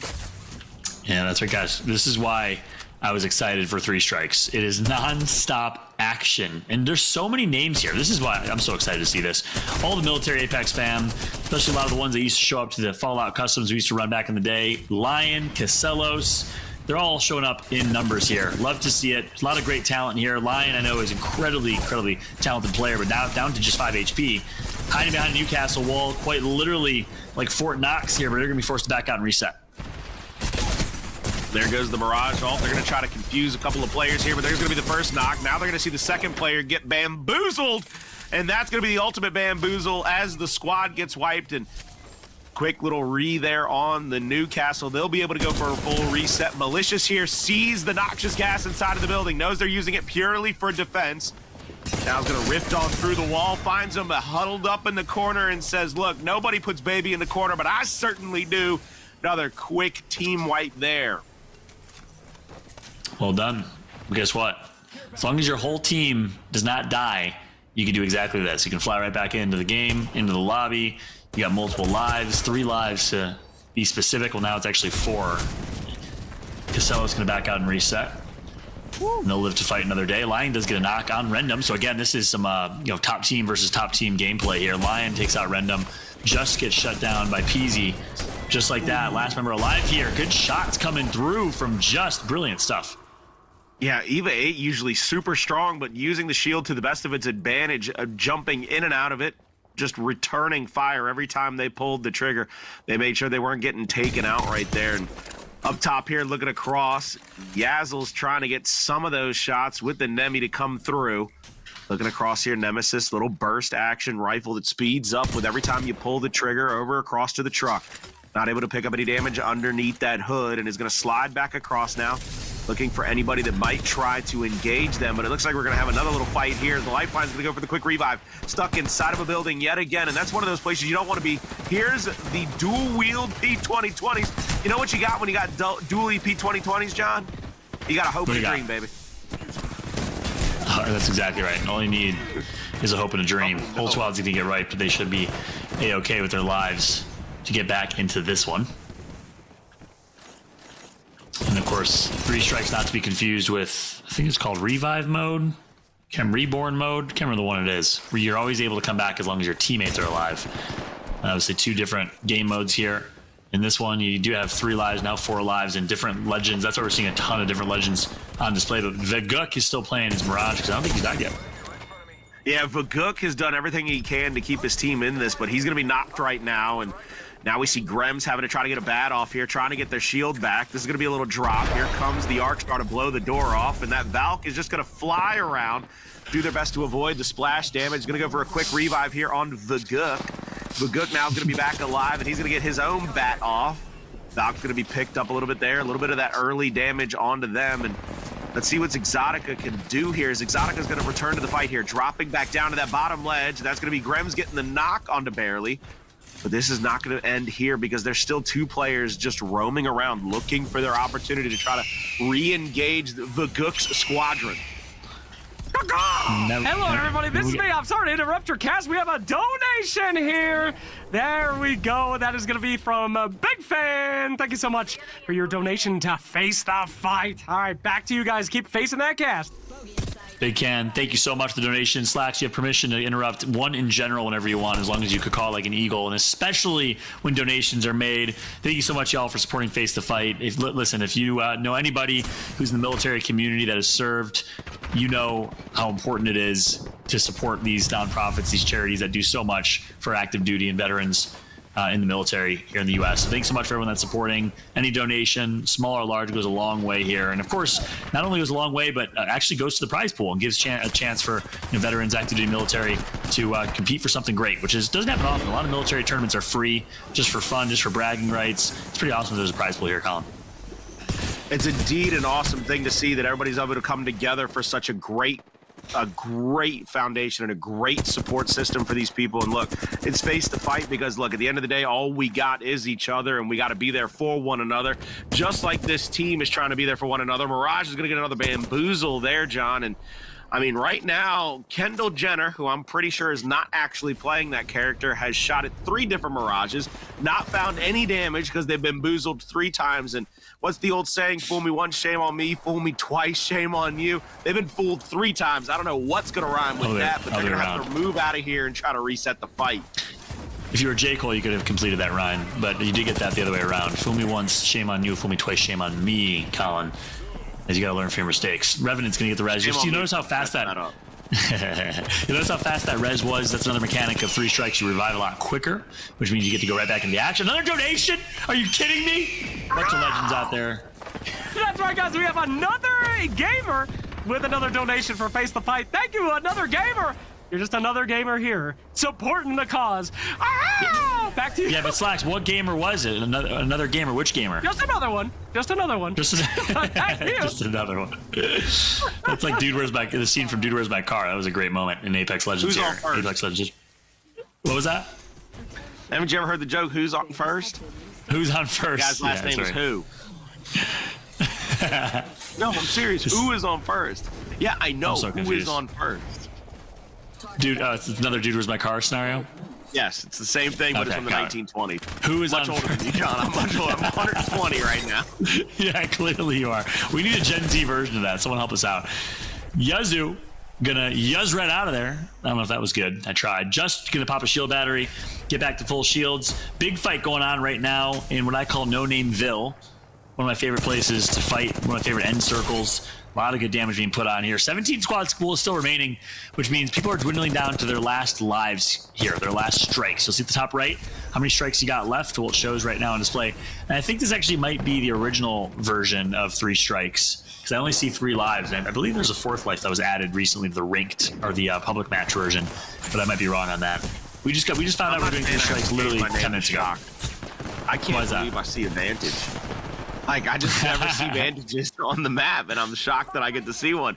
Yazoo is yeeting themselves out of here. They're getting out of dodge, quick, fast, and in a hurry, hitting that portal. Hopefully, nobody's going to chase them other than their own teammates. Quick revive onto the seer of their team, whose name is Just Because. And now they're going to push back in. Just actually took the portal back. He said, look, I don't need to be here. I need to go back and fight for my friends. He's going to realize that, well, that portal also got his teammate in trouble, and that's going to be a respawn situation for them. They will have 1 life to live. We're here with the team on their final strike as well, John. Master Duck doesn't give a Master Duck as he slides back out of there after being reheated and has to get these shields cells off to try to get their shield back before resetting into this fight. But I mean, I like this real quick. I like this look. Seeing a team on their final strike, how they have to reset fights, how they have to get out of a dangerous situation because the way this is built, but they're going to walk right into a heater, a burner nonetheless in that build. 15 squads left, which means we've lost 5 squads already to their full 3 lives. Yazoo and Co are back in the action after getting damaged and taken out earlier. But again, they are also on their last strike. Got to be careful here in this late game. Got to be perfect, actually. You're going to take the portal right through, and actually they're going to go right into a thermite grenade. I mean, that you said they had to be careful, and I don't know if jumping into a thermite grenade is the most careful decision anybody's ever made. Battery's going to go off here. R9 stepped, or 301 steps through the door and says no more. Now the 301's going to try to get a secondary knock. Won't be able to get it. Nox gas is out, and that's going to give that Caustic a chance to kind of play around the outside of the building. Rendom is going to go for their med kit as they continue to stay out here. There's the rift opened up from wall to wall, but nobody's able to push in or out just yet and get any real damage going. There's going to be the knockdown shield trying to protect one teammate. That's going to be the car trying to get that knock. They're going to be using the hip fire. Beautiful little halo jump right there. The old bunny hop tactic over the knockdown shield to get that final kill for the squadron and reset them. Well played and well done. Switching over to Lion. Casellos and PZ, one of the teams I'm looking out for in this competition. They're back to 3 lives remaining as well. 13 squads left in this lobby. If I'm calling any team to win a game here, I definitely got some good odds on Team Lion. And remember, a lot at stake here. If you win a game, you qualify for LAN. Yes, that's right. A military LAN tournament for Apex Legends. That's massive. We don't get a lot of LANs outside of the LGS in Apex. That's why this is such a big deal. Spread the word. Let's blow this thing up. Make sure we continue to have support here from Gamers and Guardians. And as I say that, though, unfortunately for Philly's Finest, they will get taken out, but I think they do have 1 life left. Philly's Finest might have to hope they're coming back out of the dropship here momentarily. We go live with Exotica and Baguk, who has been on a tear. They've only got 1 strike, John. They have done fantastic this game to not allow themselves to be completely knocked this entire game. And Exotica is going to move in behind Baguk here as they move around the base in the entryway. They're going to go they're actually going to go in. I feel like this is a little bit of a danger zone. You can get squished here by a team inside of the building and coming from behind you. But going up to the portal room here, they run into the Octane jump pad, and now everybody knows you're coming. There's no way to hide that. It seems like an early warning system. Yeah, speaking of top talent in the military community, Exotica is an absolute fiend. Dominated the last Gamers and Guardians tournament that we casted. I had a chance to cast months ago. And just incredibly talented. So I'm excited to see what Exotica can do here with this squad. I've never had a chance to watch Grems or Viguk in my life before, and Twitch chat at this point is just so pissed. I'm pissed every time we say that. I'm sorry. It's the man's gamer tag. What do you expect? I'll take the shot. It is your fault. I love that they're holding that corner, but now that they know you're there, there is nothing you can do other than sit in that corner, and you gotta hope that there's no nades coming. There's nothing gonna be. Oh, they've got them trapped like rats in there, and another full team wipe picked up by Baguk and the boys. Never gets old. Trapped like rats. Who called the Ant Exterminator? No, that was really well played by Exotica takes high ground and is literally just shooting fish in a barrel right below him. And on the last bullet on the drop, gets the final kill. And on to the next one. Grems, Exotica, Vaguk pushing right through on this squad, currently hiding inside its West Branch in Co. Peasy, meanwhile, from Team Lion goes down. Remember, that's their last life. The fact that this team here is still sitting on 2 strikes, they're so well positioned to win this, but Vaguk's going to go down. Oh, Vaguk is going to go down. Exotica is going to try to get that quick revive off. They're going to go for some bats here, maybe some cells. Fallout, I love this building when it comes to this final kind of ring because it gives you a decent amount of movement and a decent amount of cover, but I also hate that you're the first team into this because now everybody's going to collapse on you as this ring continues to filter down. And you can see it one team after the next. Vaguk is back down. Grems is going to have to reset as well as Exotica. They're going to turn and try to burn there. R9 is going to be low on ammunition, but you can see they continue to get those quick little reloads off. Nades coming through the window. There's the bubble shield from the Gibraltar. Now they got to worry about the team coming through the front side of the porch. Vaguk is going to push in. Vaguk with the beautiful L-Star is going to get the first knock. Now they're going to push into the bubble shield. Second player on their last couple of bullets. That's going to be almost all down and out, but there's going to be the Gibraltar, and now it's just the Wraith. Did the Wraith get picked up, John? I think the Wraith maybe got away. There they are. There they are. Gets finally spotted and taken out. That was unbelievable. Grems revives Vaguk. They push wide right together, swing and flank while Exotica is holding aggro on the other side of the map, or sorry, the other side of the building, and they're able to push as a duo so effectively. They cannot be stopped right now. Team 20 is dominating. 19 kills, 14 assists, Wow. I think I saw on Grems. Exotica with 14 assists to their own name and 9 kills to their own problem. I'm not sure what Vaguk's stat line's looking like, but they are putting everybody else on the back burner right now. They are making this match 1 a showcase of their team chemistry, their team talent. Exotica is going to be popped off from the opposite side of the building. Grems inside, trying to get off a battery here. Getting themselves, no, there they go with the med kit. They're going to get themselves back to full health, be able to re-engage in the fight. Sonar is going to be detected. That's going to be a bloodhound across the building. So the bloody is going to be on the opposite side, window to window fight here. With the zone closing, everybody's going to start pushing into this middle section. Will it all be for naught? Will all of this beautiful gameplay, and look at that, 19 kills, 17, 6,800 damage. Grems has done everything they can to win this first matchup. John, will it be enough, or are they all going to fall to the wayside? Only Vaguk left alive. Yeah, you know, look, Exotica's still up. He's going to be healing back up. But keep in mind, they still have 2 lives, Colin. 4 squads left, and 2 lives is insane. And they're going to get the res. That's crazy. They might win this with 2 lives to spare, but here comes the push from the other team. No way, no how. I mean, I love the Mirage pick. The ability to get those quick revives off and give yourself a little bit of camo, especially when you come out of the revive, is so top tier in 3 strikes. With the way that this team has been able to play, that revive for the Mirage has been picture perfect all game long. There's a knock and a second. 1 more player to take down before resetting that squadron, but they're going to drop back into the building and another revive out of Vaguk. And this is going to be Exotica outside, going down. A few teams left to live, and that is going to be the end of the game as everybody falls to that final ring. Oh my goodness, Vaguk falls. All of it for naught, John. All of it for naught. Wait, we got to go back to gameplay. Can we go back to gameplay? Because who won that? That had to have been Exotica in them. They had 2 lives left, but I saw them die, and then Team 14 won. Can we go back to the champion screen? Is that possible? I'm sorry to throw a curveball here. If not, it's okay. We'll try and get confirmation. I saw Team 14 won, and they were Team 20, right, Colin? But they had 2 lives left. I'm so confused. No respawns when the final ring closes. That's it. That's it. So, wow. all that for naught. So, all that for naught. So despite dropping like 35 plus kills as a team, here's the replay. 35 or 40 plus kills as a team, still having your lives. You couldn't clutch the final ring 3v3 and they got an L. They did not qualify for LAN. That's crazy, Slacks. I mean, I laughed about it. Sorry, guys. Sometimes it's just about who can get that final shot. So as we see the highlights here from ID Me, we're going to ID the top players of that series. And, man, those guys went absolutely bonkers. But you got to clutch it out at the end, man. This is what it is. That's Apex Legends, baby. I harken back to what I was talking to John about when I said that I love that mid building for those final rings. They put themselves in a situation where they were in non-stop fights from that point forward. There was never a position where they could take advantage of the team pushing into the building. They were the team getting pushed for the last 2 minutes of that game, and that's what came back to bite them. The Bloodhound team that was playing outside played that rock perfectly, allowed for the zone to push them out of the building, and once they came out of the door, the only place to go is forward, and the only place for them to shoot at was them coming through the door. It was perfectly played tactically by the opposing team, but perfectly played early on by Vaguk and the squad. Yeah, that is well said.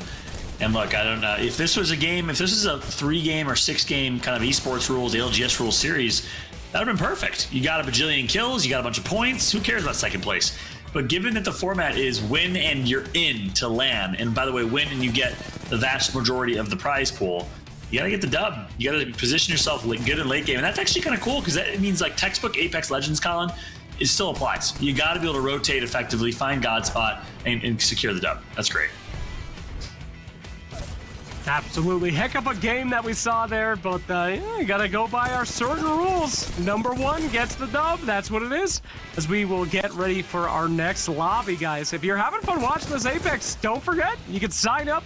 We'll be doing Apex again week after next, and we will get going. I know if I'm watching this replay right now, though, there is no chance I think I'm going to be winning. However, don't forget, when somebody wins, you take them out of the pool. So even though these guys are absolutely dumpstering this game, yeah, I know you don't want to go against the guy who has 20 kills, but eventually this guy's going to win, and there'll be room for you if you're a casual like me. I like that. That's actually a really good point. If, once you win, you can no longer get the. So they're able to still play, but they can't. Their placement doesn't matter. Is that true, Slacks? That's right. That's right. Should these guys come back, play again, they're going to get a little bit less of a prize pool, but the actual invite to the LAN qualifier will go to second place. So don't worry. You can always come. You can always play. And as we see in our ID Me highlights, this is quite a bunch of very ID'd champions in here. Holy moly. There are so many good players in this match. This is nuts. I actually really like that idea and that concept for teams that might even be coming into second to this squad. Like you play week in and week out and you get the LAN invite being second place to that squad in one of these future weeks if they come away with a dub here in week 1.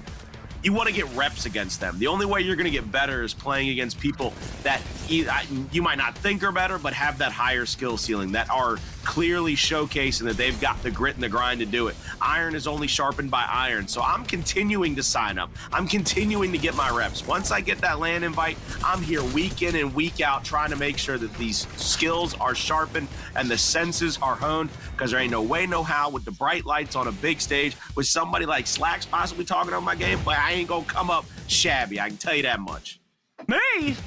This is about you guys, all right? This is the dream, is to get Fallout to cast. I'd have Fallout cast my dinner, okay? Anything that you guys do. Colin, I'd have you cast me hanging out with my child, okay? You guys are hype. That's why they're here. Money is one thing.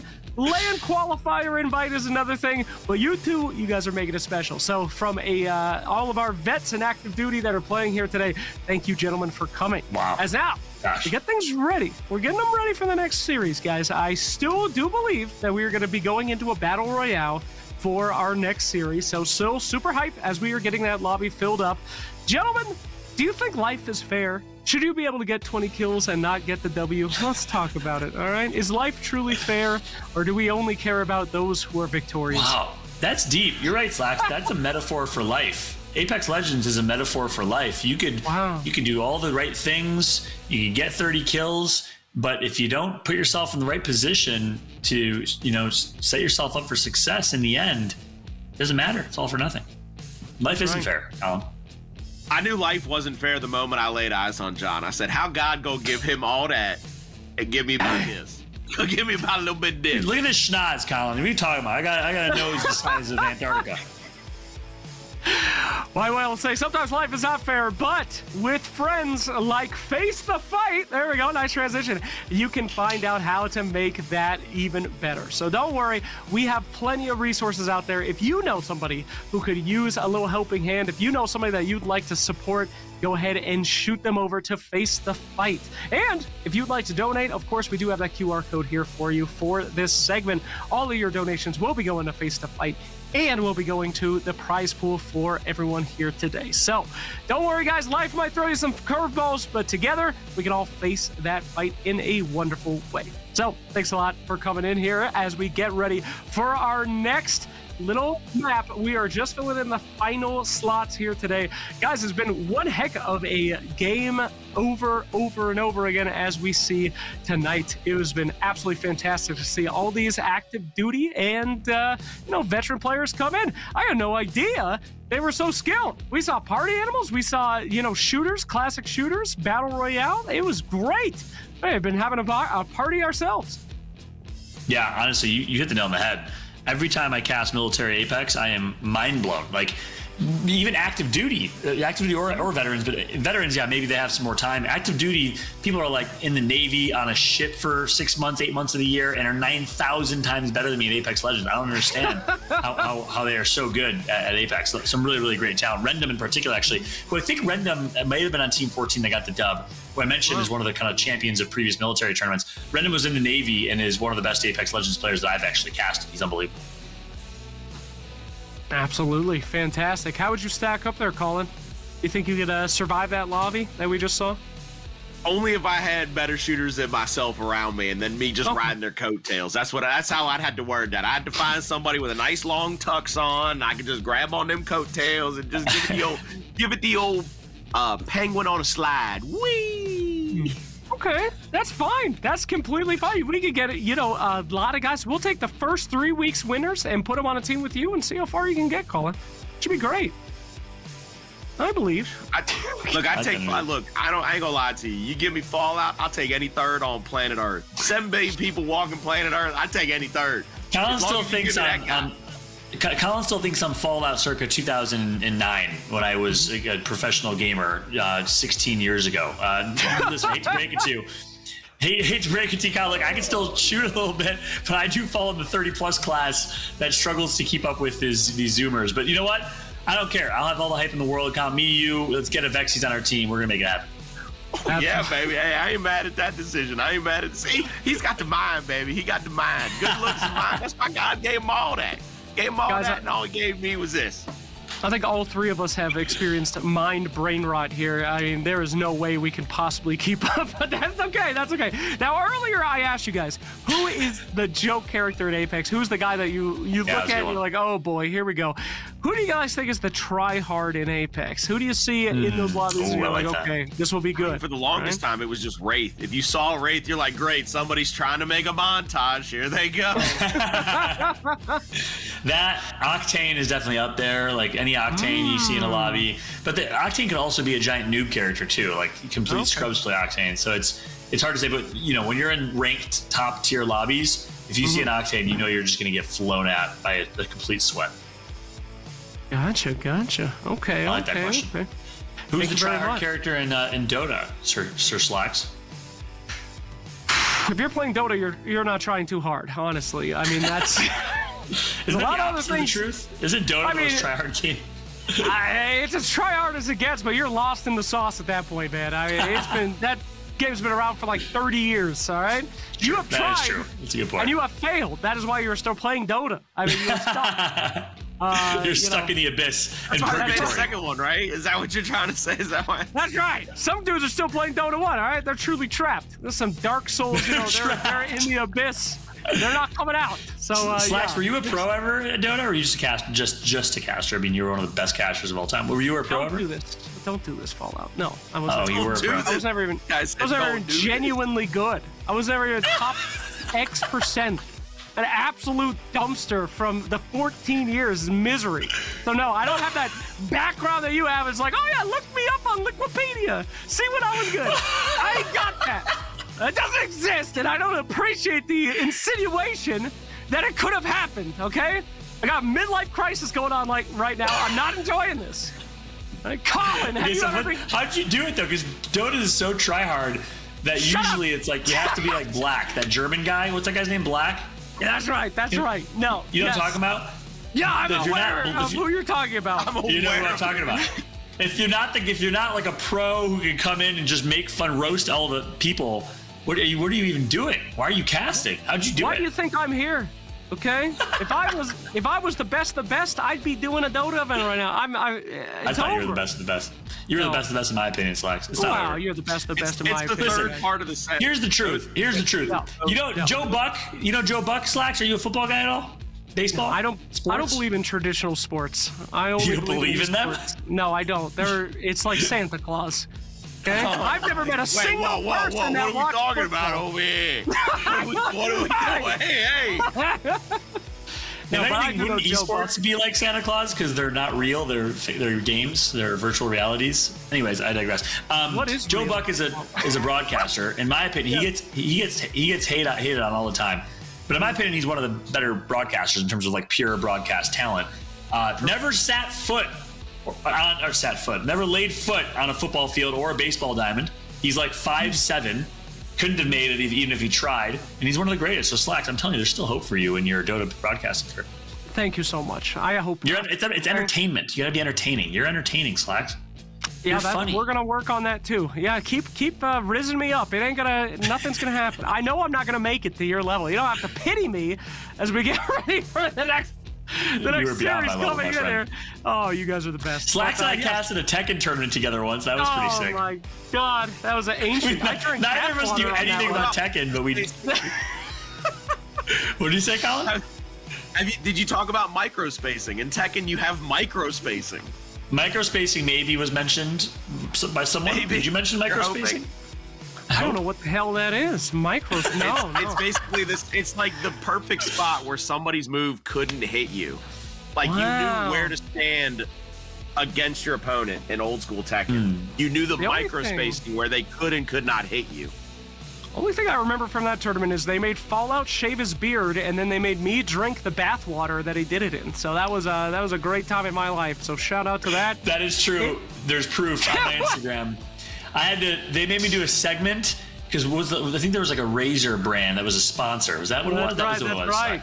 So they brought a bathtub onto the studio set. They had me pretend like I was naked, and they blurred out my boxers. And I got in the bathtub, and like they caught me in the security cameras shaving in this bathtub, and then he had to drink the bath water. It was delicious. I ain't gonna lie to you. I haven't forgotten it. It was. That's the only time I have and will ever do a broadcast without a beard. I mean, it just doesn't happen. It's just this is part of my look. You know, it's my feng shui. It looks good. I haven't shaved in Thanks. 6 months. This is as good as I get. Yeah, it's awful. Also looks Look at good. it. See, I wish I could just not shave. If I didn't shave, I'd look like a priest.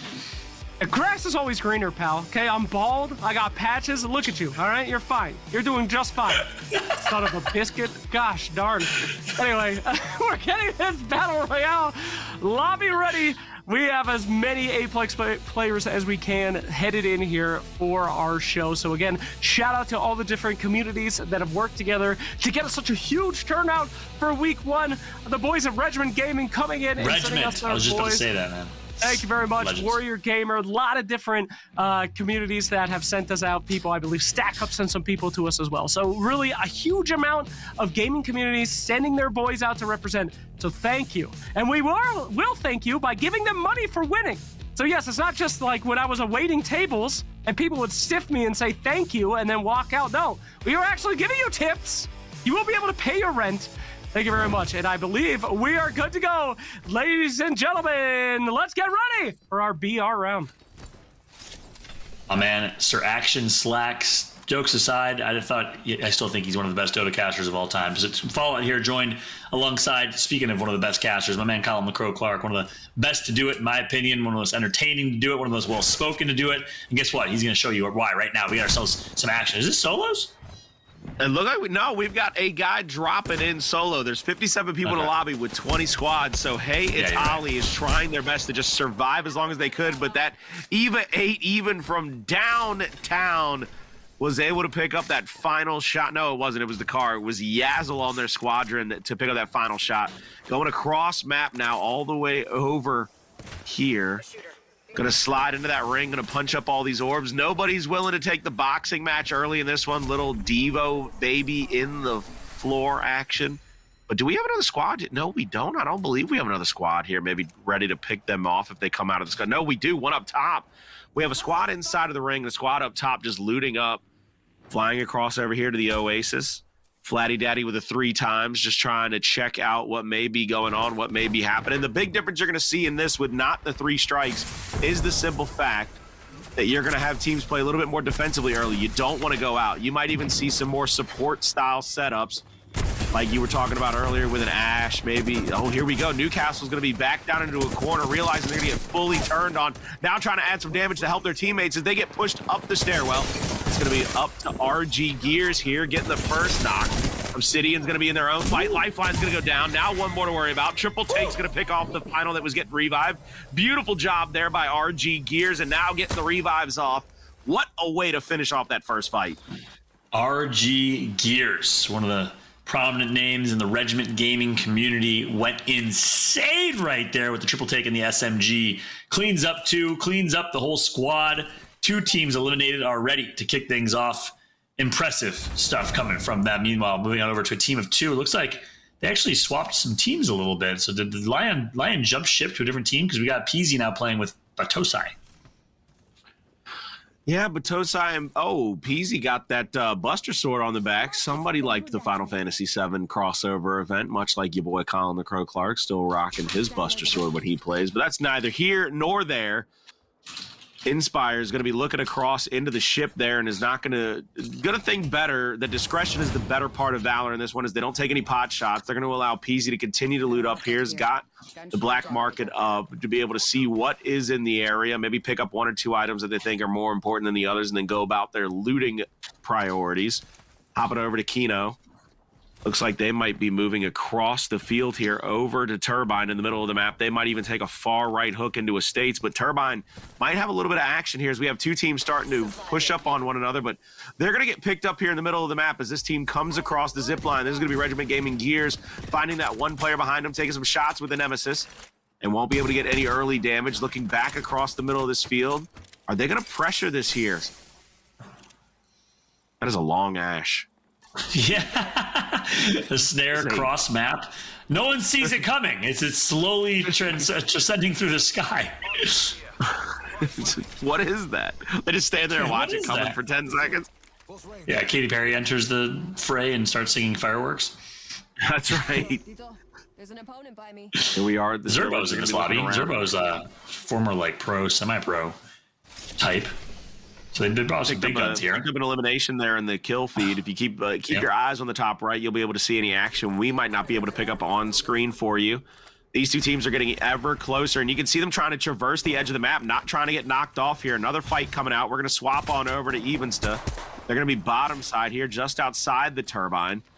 One team's going to be pressuring them, but they don't realize that they're going to have to move backwards because they know that in the open there, they are nothing but sitting ducks, and that team's actually going to take the zip line and move upwards. So they're going to try to take their chances getting inside of the building, trying to cut their angles. Beautiful shots with the Nemesis. Won't be able to get the knock, but will be able to get some damage, set them down. Now the shield bat will come out. His teammates trying to add in some cover fire. Triple threat from Regiment Gaming as well is going to drop off the Newcastle mobile shield and is going to be able to stop those grenades from coming in and affecting them, but so much.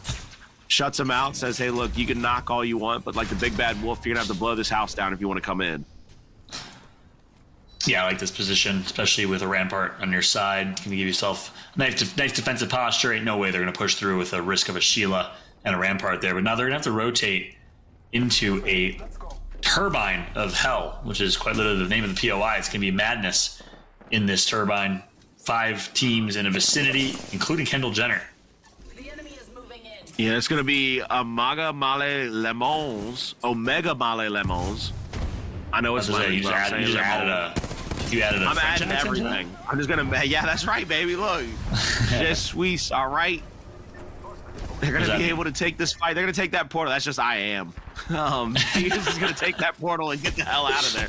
They're going to back up. Let's see what they can do here as they back up. The Triple Take's going to be looking for a shot, but not going to be able to find any early damage. Bloodhound's going to go for the scan. Won't be able to find anybody with a first scan. They know that that team is right outside that doorway.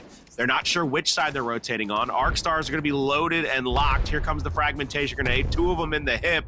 They're going to get some damage on, but they're not going to pressure this fight, John. They know that the zone is closing, so they're using the zone as basically the end zone, the end line defender. Here comes the action. Nice shot being put in by Grems, who is the MVP of the last game, showing why right there with the quick double. Look at the flick of the wrist. and the fast action. Super impressive stuff coming through from Grems. And now they just have one more person to take out on this squad, but Exotica might do the rest. This squad is out with a vengeance. They wanted the W last game. They couldn't get it, but something tells me they might be able to make up for lost time this time around. Vaguk is going to do everything they can in their power to win this game. Vaguk is so mad that I called him Vaguk for 20 minutes for him not to win. I mean, I think that's literally how you pronounce it. Vegik? I mean, No, that's what I'm going Vaguk. with, whether he wants it or not. That's what it's going to be now. Like, I'm hoping that it catches on that his friends call him Vaguk. Vaguk. I mean, I don't know who in the right mind would name themselves Vaguk, but maybe he did. Maybe he's just, you know, a lunatic. No, I'm just kidding. Shot to Maybe Vaguk. he's Nasty Apex. sick and wanted to name himself Vasic. Vaguk. Yeah. It's the most disgusting gamer tag I've ever heard. No, I'm just kidding. Shout out to Vaguk. We're roasting his gamer tag for no reason. We need confirmation on pronunciation. We'll get it. Meanwhile, DJ Neely kicking some good shots. And DJ Neely playing with Zerbo, former pro player, competitive, semi-pro, maybe pro-ish, alongside Philly's finest. Beautiful Arc Star there. That's going to push them back up against the backside of that rock. Gets the 9 damage on the Arc Star, so they get the stun. Eva 8 sliding in on the Ash is going to get that final blow, and now he's going to be kill leader for Zerbo. You said they're pro, semi-pro in that area, but they're going to get picked off here as they continue to try to rotate outside the edge of the zone. Ash ultimate in their hand. They're going to get out of there with the swiftness.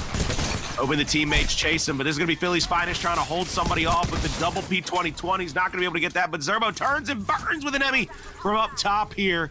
And now they're going to have to worry about one more teammate, 2 more teammates, Malicious and one other one. Here comes an Arc Star thrown in. Second one thrown in. That Newcastle coming in clutch with the first revive. They get the shield break, but they don't get the knock. And Malicious is going to be pressuring upwards. Another snare thrown by Zerbo. They are playing so efficient right now. There's no wasted movement, John. Yeah, but it's going to be all up to Zerbo last alive here. His 2 teammates are down. Nice job from Zerbo. He picks up 1. Needs to find the rest. Turns. Immediately looks, checks his right, clears. And he's going to get dropped down. Ava 8 spitting, and Zerbo with the Ava 8 in a 1v3 is going absolutely buck wild.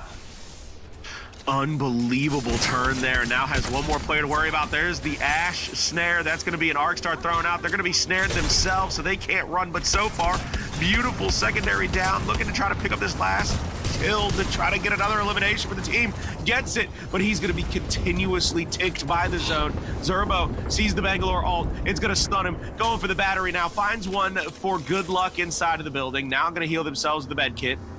They are between a complete rock and a hard place. One teammate still alive, the other one almost running out of their banner, so it's going to end up maybe being Zerbo all by themselves. Unless they can get this revive off, they're going to get the punch there up against the building, try to get a quick little cheeky revive off. That team's going to be looking down the hill. They're going to finish off their teammate, so the banner will have to be picked up, and Zerbo now has to find themselves a new travel route. They better call their travel agent, maybe book a flight with their favorite person. Zerbo now is doing miracle things. I mean, he literally had a Bangalore ult drop in his face, still got clutched to 1v3, almost res his teammate. Now he's going to be respawning his teammates back into the lobby momentarily. He is going wild. Zerbo's playing out of his mind. Got both banners, went back and picked up the ballistic banner of DJ Neely, and is right here at the respawn beacon. Will have to heal themselves back up after getting this respawn off. But this is the most impressive thing that Zerbo's done. The fact that they were an incredible teammate. They said, hey, look, I can't face the fight alone, okay? I got to go back and get my teammates' banners, bring them back into the action. The 3 of us are going to face all odds as they come across. And now we're going to see Exotica shots out with a Nemesis across that rock. Here comes Grems. Grems, the MVP from last game, sliding in, knowing his teammate Vaguk is going to be able to pick up the knock and the finish on Yazzle. We go live with Gears, who's going to take that portal to the middle of the map, try to use it to reposition themselves here across it, maybe all the way into that final. Oh, they got to go back across now, back out of the zone, back into the zone. Excuse me. There we go. Yeah. It's going to take them. I thought they were going out and then coming in. Excuse me, my bad. Yeah. I got back. No, good. Exactly. They'll take them all the way to Rift, the northeast side of the map, and they'll be able to fly right into zone, but everyone knows they're there. They can hear them. They can see them. And they're going to gatekeep them. We'll see if Gears can get out of this difficult rotation. Well, with Hydra, who does have the gold helmet. Keep in mind, helmets were removed from the game as they originally were, which was mitigating headshot damage. Now all headshot damage does a lot. And there's a gold helmet, which gives you gold shield, and there's a red helmet, which gives you a red Evo shield. Outside of that, Evo shields are no more in Apex Legends. The red Evo shields, are no more in Apex Legends. So you only have an additional 100 health unless you have that red helmet, which is found on the map. Mythic bins, things like that.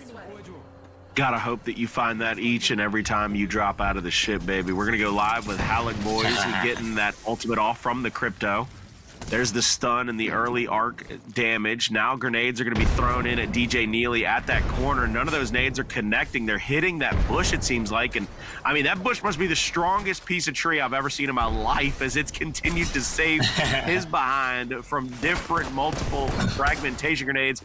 Halleck Boys up top. They're going to be stuck between a rock and a hard place with Patriot Snipe and their teammate. And they're going to be taken down a little bit here. Lifeline trying to put out that shield. Will back up into that corner and try to get their shield battery off. And they do have an evac tower, so worst case scenario, they can drop that evac tower and just kind of get out of dodge. They're going to have a far rotation, but they kind of want this fight. I think they like the idea of this fight. It's a pretty clean 3v3. It's on the edge of the ring. Not a whole lot of teams nearby, but guess what? Who is there? Is Zerbo. After he rezzed his teammates, they're playing against a top player. Meanwhile, the kill feed's being lit up. Mortality and Vagut go down, top right of your screen. Here comes the fight. Nades out, they're going to blow off the doors, and this is going to be Mariah Carey, it looks like, bouncing back and forth, checking to make sure nobody's coming on the flank, and then going back to the door to try to re-engage into the fight. But I think Zerbo is going to think discretion is the better part of valor, because I think they built themselves a portal out of here. Philly's Finest checking the corner. Bunch of shots ring out. They're going to get the first down. Here comes the fly. Now that they know it's a 3v2, they're going to try to get these last two knocks. Halleck Boys down. It's going to be up the Patriot Snipe. R9 in hand, trying to get some damage. They're going to try to crawl behind that knockdown shield. Won't be able to get it. Zerbo was the only player down for his squad. Will get revived quickly by Philly's Finest, and now they're going to be able to loot up, take their time here, get a little bit of that ammo back, get back into the next situation. We go on board with 9L Suarez, and they're going to be getting a revive off after they get their shield back. They might want to get a syringe off here. They're going to throw up a couple of those spikes, try to give themselves a little bit of a defensive advantage here. As you can already see, the wall is up. And that lifeline is giving them all the protection that they could possibly want momentarily as they re-heal and re-engage Fallout. Panda dropping herself, aka Loba, a black market, just for good measure in their last and final fight. We'll see what they can do as a solo. Meanwhile, DJ Neely, Philly's Finest, and Zerbo with a tough rotation coming through. They have made it to late game. Motive Fury in this lobby, another competitive player I've watched quite a bit in Apex Legends. We got some good names here in this lobby. RJ Gears, so the RJ Gears is able to make it through the rotation all the way to Rift and is still alive. DJ Neely has no shield, and they're just poking the side of the rock, trying to give a little bit of that damage back.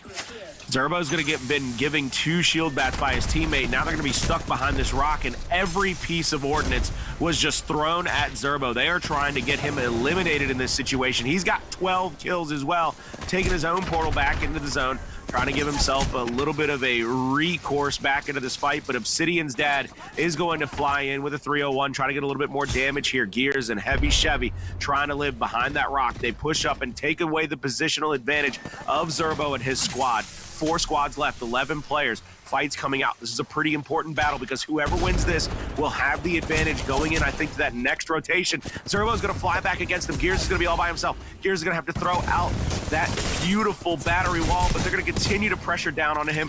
Chap the Clown gets taken down, and Pachap the Clown has to find himself on the ground, crawling around, looking for some help from his teammate. But Gears is nowhere but to go. He is stuck, my man. He's going to get sniped from one side, flown at from the other side. Fallout, where is he going to go, and what is he going to do?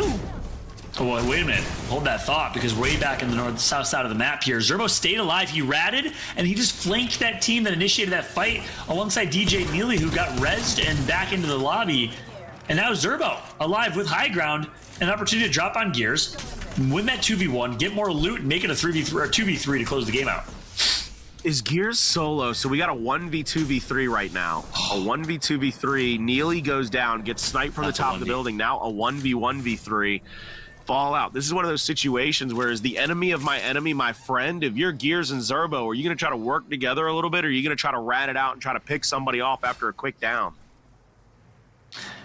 Yeah, it's the most important. Oh, no, Obsidian's dad's alive. I thought Gears was the solo, but Obsidian's dad's still in it. So, yeah, 2v1v3.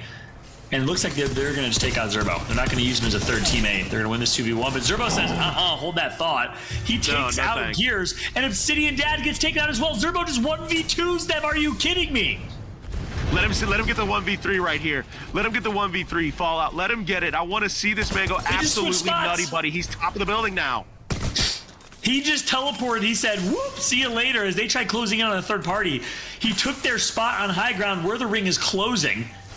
And now he can potentially win this. They're all going to port through. They're just going to take their numbers. Not much Zerbo can do here. Good movement. Going to back out, reset. Gets right back into the fight, but not going to be enough. He gets taken out in the 3v1. Zerbo does miraculous, heroic things. But in the end, RG, Triple Threat, and the crew, Team 15, will take the dub. Eagle, Evansta, and RG Triple Threat with the win. And look, I'm going to call that an upset win, Colin, because again, we had Random, we had Exotica, we had Zerbo, some top players in that lobby, and the fact that they just out-rotated and played smart Apex to get the win, really impressive. And now they punched their ticket to land. That was amazing, Slacks. Oh man, I was feeling Zerbo, man. I believed. My heart skipped a beat. I wanted to see the clutch, but what can you do? Let's go ahead and take a look at our highlights here, presented by ID Me. Thank you so much for being part of our show here, as we saw some incredible gameplay coming out here, boys. I genuinely thought Zerbo was about to do that. I was preparing myself to jump out of the window and just hold my microphone close to my mouth and just screaming at the top of my lungs about how great Zerbo is, how he might be the champion of the world, how he might be able to save us from whatever plight we may be facing. All hail Zerbo. But then he gets taken out in the 3v1 like he should. I mean, at the end of the day, it's 3v1. He should be able to overcome those odds in the CQC. But if he had overcome it, I was going to be praising at an altar that I was going to dub Zerbo himself tomorrow. I'm telling you that much right now. And look, even this moment too, Colin, and look, they were down. He was in a 1v3 in this fight.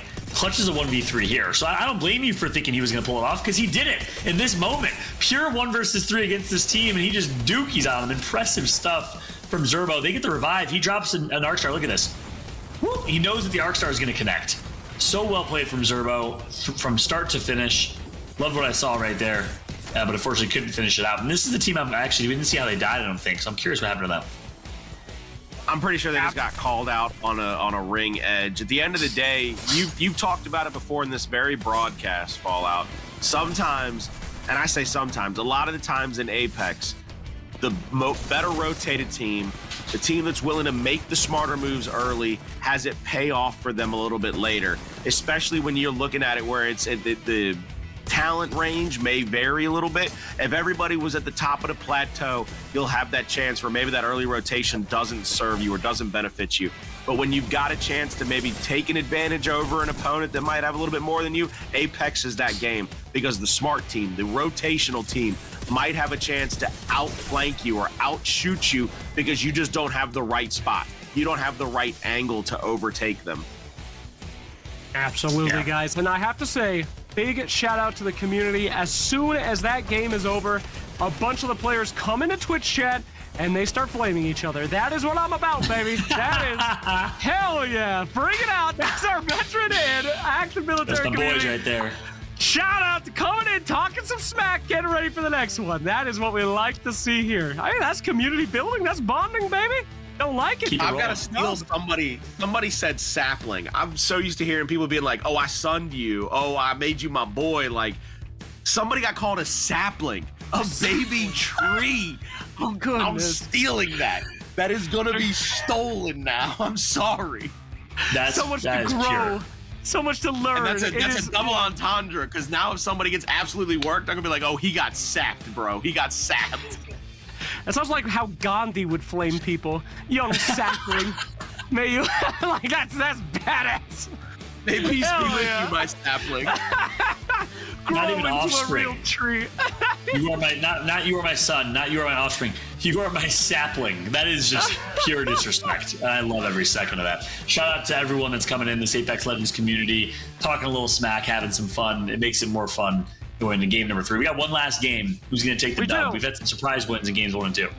Absolutely. And on the screen right now, you do see the QR code for Face the Fight. Of course, we are active duty veteran players here. It wouldn't be a real Face the Fight event if we weren't talking a little smack and giving each other a little S just to build each other up. So as we go through life, don't forget that you will always have a support network for you. And if you know someone that could use that support, or if you could use that support yourself, check out Face the Fight, and together we can face that fight. So, and I'm sure we'll be doing better than that guy that failed to 1v3. So don't worry, it's not going to end up like that, okay? He's we're not pretty good. noobs. Pretty good ain't winning. Ain't winning, but he clutched a couple 1v3s and he clutched a 1v2. He's hitting his head high right now. I'm going to quote me. Zero's going to win his last game. I gotta ask, because both of you have already admitted to being goblins. If you don't win these first few weeks, as you get closer and closer to the land, are you dropping your current teammates to try to make a god squad in the last few weeks? 100%. Not even a question. Come on, Paula. Come on. This is supposed to be about unity, about building community. You're just gonna drop them? This is about winning. This is the esports. It is about unity. It's how you need me to drag you to land. You need me. That was great. One of the best columns I've heard in a while. Respect, though. Respect. I mean, I'm going to stick it with my squad. We're going to be scrimming. We're going to be partying. But if we get to episode 22 out of 24, there's going to be some rethinking. The desperation might come later in the series. But for now, stick together, guys. Okay, lead each other. Bring each other up before you ditch each other for the win, please. But we are bringing up the next game. Of course, that lobby is filling up. We are doing one more battle royale. Guys, it's been a heck of a fight. We've almost got that bad boy ready. So before we get in there, would like to remind you guys that all of your donations are going to these players. Go into those first placers. We're going to be splitting that up. We're going to be putting some of that into our grand final land at the end of the season, which hopefully after 20 weeks of fundraising is going to have a massive prize pool. So get in for it now. And don't forget, you can sign up for next week. Right now, signups are open, and we're going to keep having those signups open, and you can keep going. And these tryhards that are here on week 1, 2, 3, 4, they can't win again. So don't worry, okay? You might look at them and say, I cannot clutch a 1v4. Maybe I shouldn't come. Don't worry. He's gonna win eventually. We'll see you on week 5. Don't worry. All right? It's all good.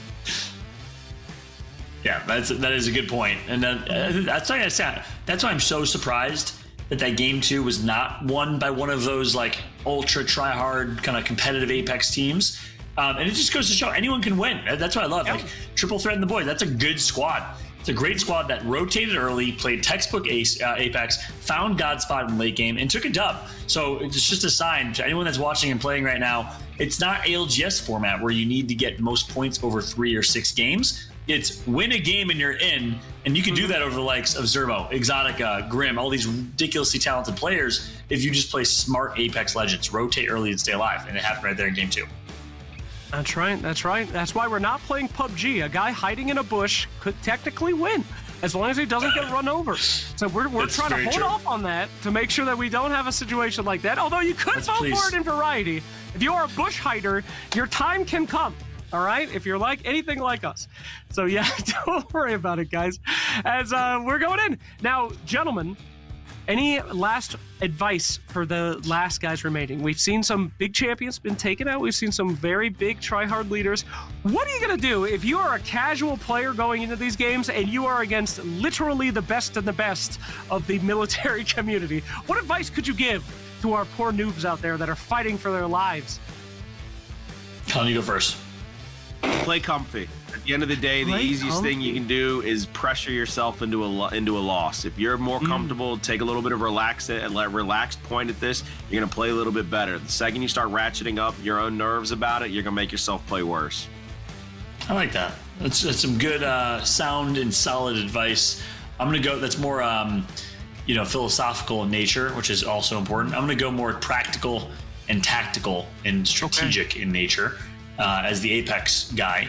I'm going to say play textbook Apex, play smart Apex. So if you're a new player, new team against some better players, play a controller legend, scan beacons, figure out where the next ring is going to go to the center of that ring, scan another beacon, go to the center of that ring, find God spot in the late game, wherever you think, try and predict where that last ring is going to be, find God spot and call it there. Slacks, that's what I'm saying. All right, looks like we're in to the next one. Gentlemen, take us out of our last game of the night. You got it. Thank you, Sir Action Slacks. As always, our host with the most.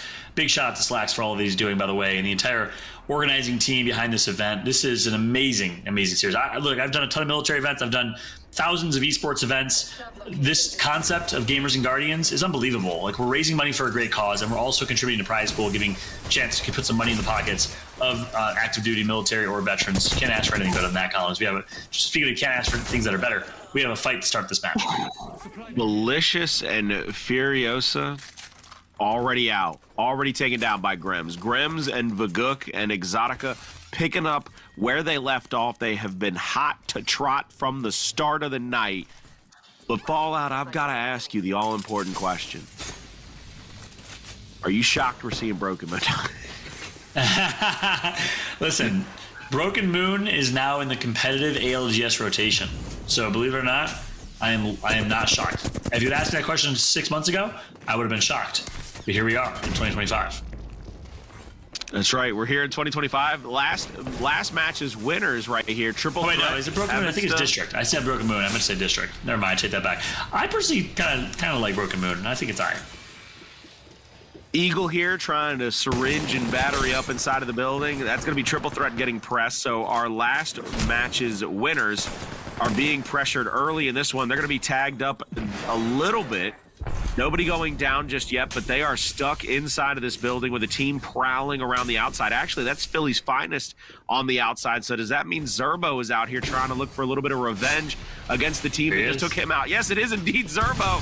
So this is going to be triple threat, having to be worried about two players coming in immediately through that door. First knock comes through, Evanston down. Now it's up to Eagle. Zerbo's going to be looking to try to get a finishing blow on this team, but Eagle in a nice little spot here with a Flatty Daddy will get out of that building and get out of Dodge, but not for long. That'll be a quick cleanup of last match's team victory. And it was a rematch. It was 2 versus 1 from the last series. Granted, Zerbo had some help this time. His teammates were alive. Meanwhile, switching over to Rendum, gonna level up his Evo shield, take out Mac. Is it Soar Mac? Be awesome if it is. CEO, founder of Soar, playing in a military tournament, which would be amazing, supporting the military community. But this is the squad I've been talking so much about. Rendum, Just, and Yazoo. Very, very talented team right here. Don't be surprised if they make it to the top 3 in this game. Here we go with Kino, on board with Kino and Weakest Branch. They're going to be looking across these buildings here. I believe they've got a team in the area that they've got to take care of. He does have eyes. Teammates already getting shots in. They're going to be ziplining around through the middle of the building. The ballistic arrow goes out. Ash is going to be able to block off that door, but they're going to zipline back to the top and get immediately shot up. Mortality already down.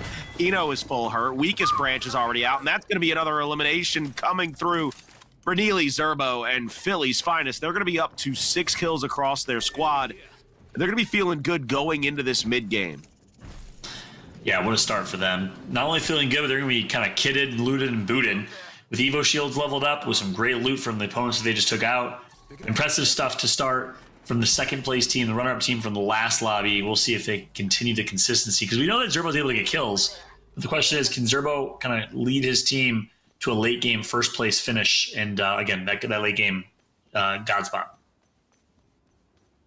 Obsidian's dad on board with him and Gears and Heavy Chevy once again trying to go through these buildings here. This is one of the POIs that was radically changed from the launch of Broken Moon.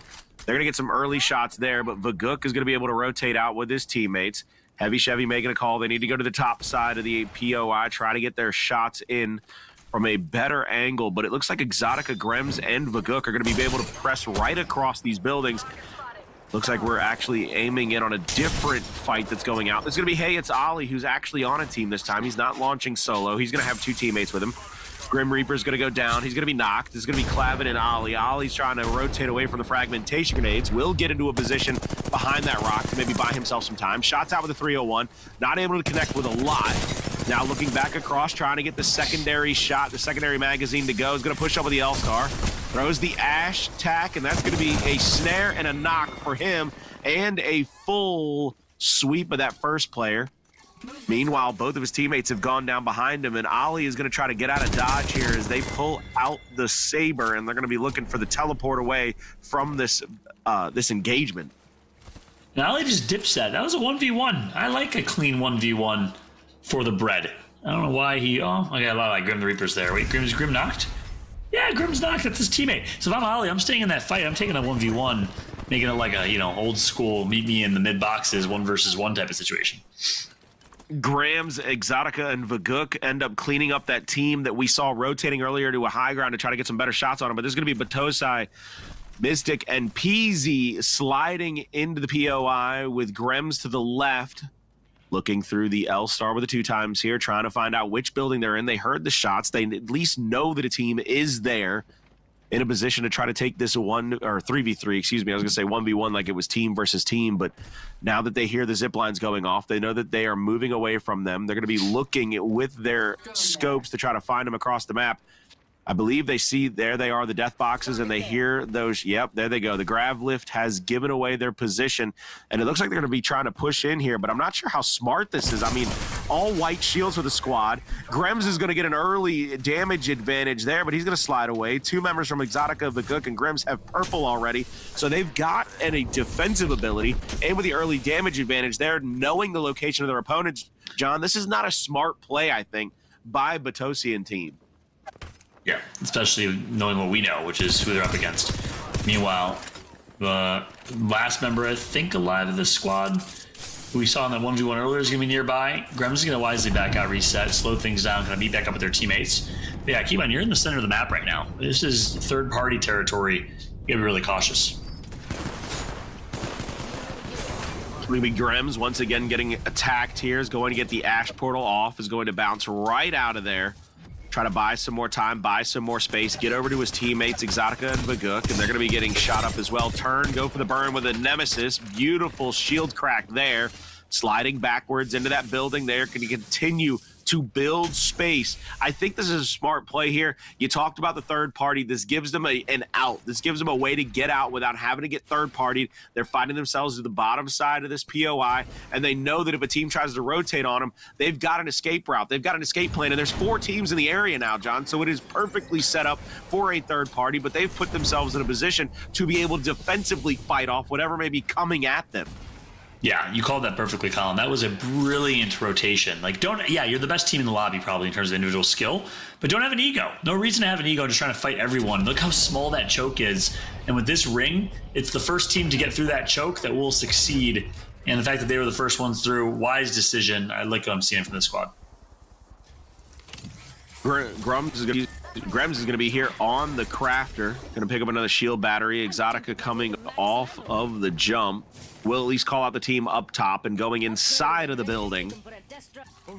Little upgrade being picked up there. Let's see what Vaguk does here. Top side of the building, looking around. Motive is going to get called out across the map. Vaguk is going to get that the Ash Snare thrown at him. Looking back up top, knows that they're going to be able to face that team, but knows that that Newcastle wall is there to give them at least a little bit of a damage advantage or a defensive advantage. But now they're going to pressure right up. They're not going to be afraid of this whatsoever, but as they climb up, they are met with a little bit of bullet hail fire. Going to back off, reload the R9 and shield cell back up. Now getting crossed out a little bit. That pure aqua is going to get knocked, and this is going to be a beautiful rampage play from Exotica. 90 degree, hitting them with the Raptor precision as they come in from the left-hand side. Clever girl situation. Dual P2020s and a dream, baby. Yeah, that was disgusting. And honestly, that probably may have been 1 versus 2 in terms of the best pound for pound teams in this lobby. That was Barely Asian and co. who have competed as part of the USAE and Army National Guard tournaments. They played a ton of them, and they played against pro players in those. And they've held their own. A really, really talented team. But really good job from Exotica on the flank. Meanwhile, great plays coming through from Ejani and Panda alongside Yazzle. They're going to win a nice, clean 3 players are going to get cleaned up nice and easy. And now they'll be able to rotate. Just got to be a little bit cautious there on the rotation. I'm taking a look at that map, at the overhead map, John, and it looks like it's Ollie actually got both of his teammates back in, Grim the Reaper and Claven, coming to that top side of the map. You could see them there, that maroonish team. They're going to be coming into the position with Master Duck, Tipsy, Fefe. There it is. Yeah, Ollie got both of his teammates back. So even though he backed out of the 1v1 earlier, he was able to get both of his squad back into the game. They're going to be rotating in here very late, but on top here with Yuzu, Rendom, and Just looking for anybody to be flying in, gets the shots onto the crypto drone, but it continue to get detected, so at least they know where they're coming in from, and that's going to be Halleck and co. with the crypto, finding out where their teammates are. Little wristband action there. Going to be throwing the bracelet, trying to transfer to the top side of the buildings and find a new angle. The accuracy on that crypto drone was kind of insane. I did see a jump tower. Looks like they're going to hit the evac. So they know there it is. Beautiful shot. One knock. Oh my goodness. That R301 was so pretty. Yuzu, you're a monster.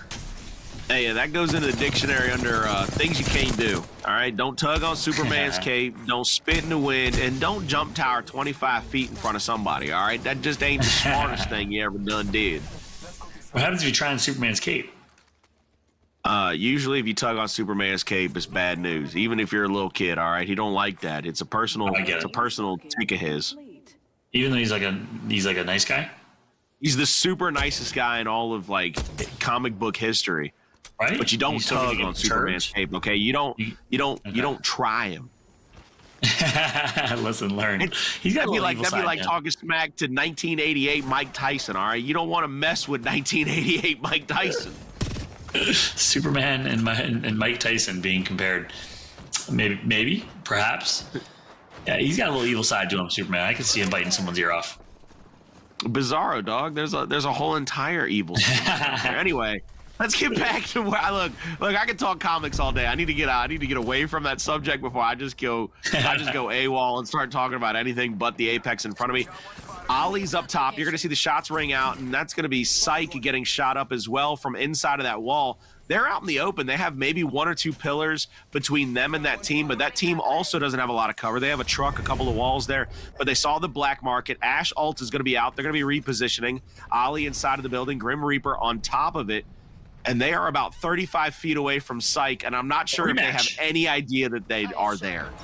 And that's the team that they fought earlier that Ollie left the 1v1 to res his teammates. So it's a bit of a rematch if they decide to take it. They likely won't. Meanwhile, here comes a rotation. Rendom with Valkyries. They're all able to hit the Valk ult, which allows them to descend into the sky, skyward dive, and fly anywhere they want within their vicinity. That's exactly what they're going to do here as they take high ground. Another drone detected here. Crypto putting his drone back out. There's going to be a lot of shots on to Just. Just is going to be full shielded here. Wow. And is going to be snared. They're going to try to drop to the bottom here, get that battery off. No, they're going to go down. Just is going to be trying to pick off. Can they open the door, get Just inside before he gets taken down? Beautiful little W key out here because they get a second knock. Rendom and Just both down. Now it's up to Yazoo, but it's going to be Baguk and Co., the team that have been on fire all night, trying to get one more final kill here to take the victory over this team. But what a turn and burn by Yazoo as he jumped past that shield and gets the bleed out on Exotica, the kill on Baguk. This is an amazing play by Yazoo. If he can get these banners and get a revive here, this would be play of the night for me. To be able to go up against such talented opponents in that situation and come out on top and get the revive for your team. But there is a team prowling right now, and I believe it's the Clown. Did the full squad get wiped? Yes. Baguk and Co. are gone. Was disgusting. Put that in a montage, what Yuzu just did right there. I know he had some help from the Motive Fury and Co. who are nearby, but that was nasty. Immediately pops into the ult, takes high ground. Super well played right there from Yuzu. That's play of the night so far. Now, is this one of those situations where he has the time to wait out and hit? No, he doesn't have the time to wait out his ult to be able to jump down and ult right back up. It's only at 77%, so he would have to drop down and try to get back up to the roof to get that mobile respawn beacon to come through for him in his favor. Ajani here. R301, beautiful shots across the mid-map. Love that 3 times. It's the best scope in the game if you ask your boy Colin the Crow Clark. Now going to be throwing out the fragmentations, trying to get that beautiful high arch onto him. Thermites as well, trying to block off the climb-up positions onto those ledges. Yazzle looking to try to help anybody in this spot, but they're going to get shot up by 2 different teams, and now they have to back out. They let the world know where they were, and the world said, we don't like it. The world, I think, was Ollie who shut them down, whoever that was to the right. And Rusty's been going crazy. He actually got his teammates back into the lobby after escaping before and has been popping off the kill feed. So keep a close eye on them. The USA Eco might have a chance to clap back in this late game. But I'm loving this, Colin. This is legit competitive Apex Legends. You know, 6 teams, all well positioned. Rez comes through. Rendom's back. Just is back. This is going to be a crazy finish. This is going to be one of the most intense finishes is because one of the most talented teams in the lobby has the top of the warehouse. They're able to look down on everybody else and force them to reposition, especially if they have any ordnance to use as well. It'll be hard pressed to find anybody that's going to push right into them. And we see Yazoo here going out. Attack. That's going to be that snare from the Ash. Won't be able to pick anybody up with the first one. We see the kill feed coming through. It's going to be another team bleeding out. Grim the Reaper is going to go out as well. Ollie and squad are gone, so down to a top 5 situation here. 7 kills, 3 assists for Yazoo. He's going to be looking at 1,500 damage already, trying to get damage on a Yazzle as they rotate away here, but won't be able to get anything just yet. They're going to be sliding to the left-hand side of this warehouse and fall out. This is going to be one of those positions where I think this last zone right below the corner of that warehouse is going to be oh so important because I don't think you can creep walk up there. You're going to be seen from the bottom spot. Yeah, Tipsy and them are going to destroy you if you try and just kind of hold that high ground. Meanwhile, Team 6, really well positioned. I like how they've rotated here. So I mentioned this is across the map. We saw Yazzle. I am Majani, who's been popping off in the kill feed quite a bit. Going to drop a bubble. Won't have that bubble here for the next 30 seconds or so. So that's going to make it a little bit tough to hit this rotation, but we'll have time to get that back. Aqua's right below him. It's the USA Eco.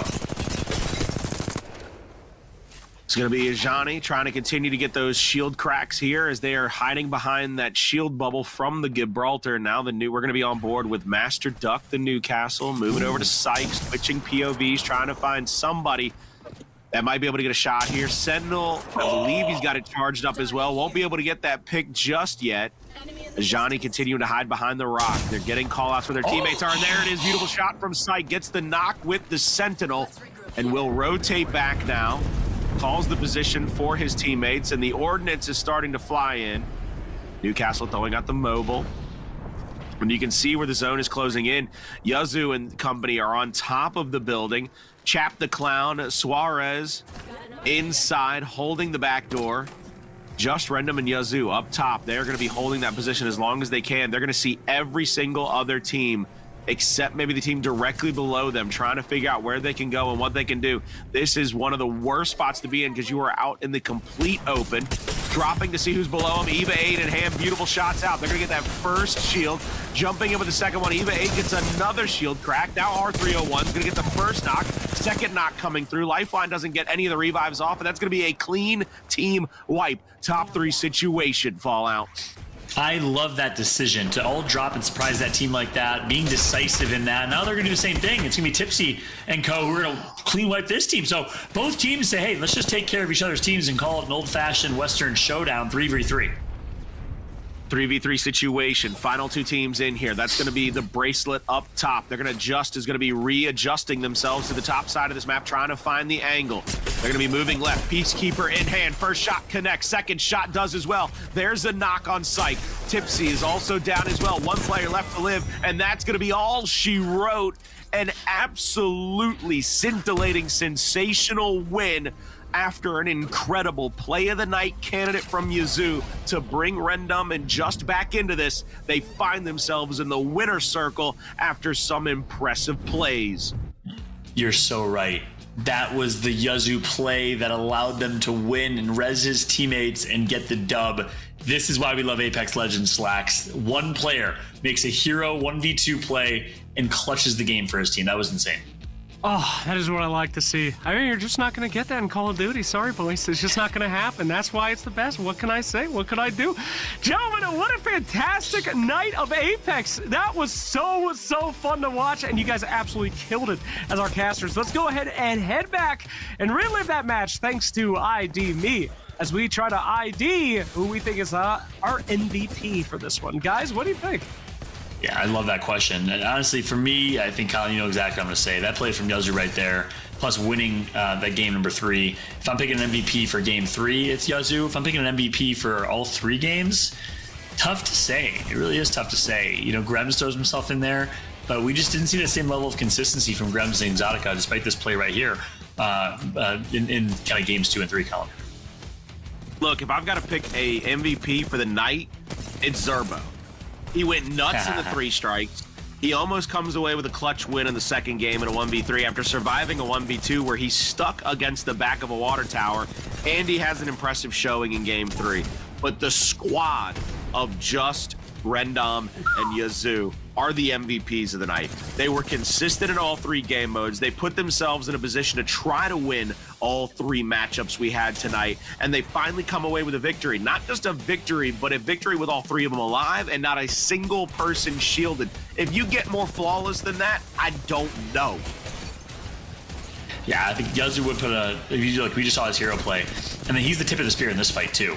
He's the Ashe. You give Ashe just like you give the number 10 to your best player in your soccer team, right? Like, the best player is playing Ashe right now with how OP Ashe is. The fact that Yazoo's on Ashe, was making plays like he was being so decisive with his calls. I got to give it to Yazoo overall, but I like the Zerbo pick for sure. And here's the late game. Yazoo's doing Yazoo things.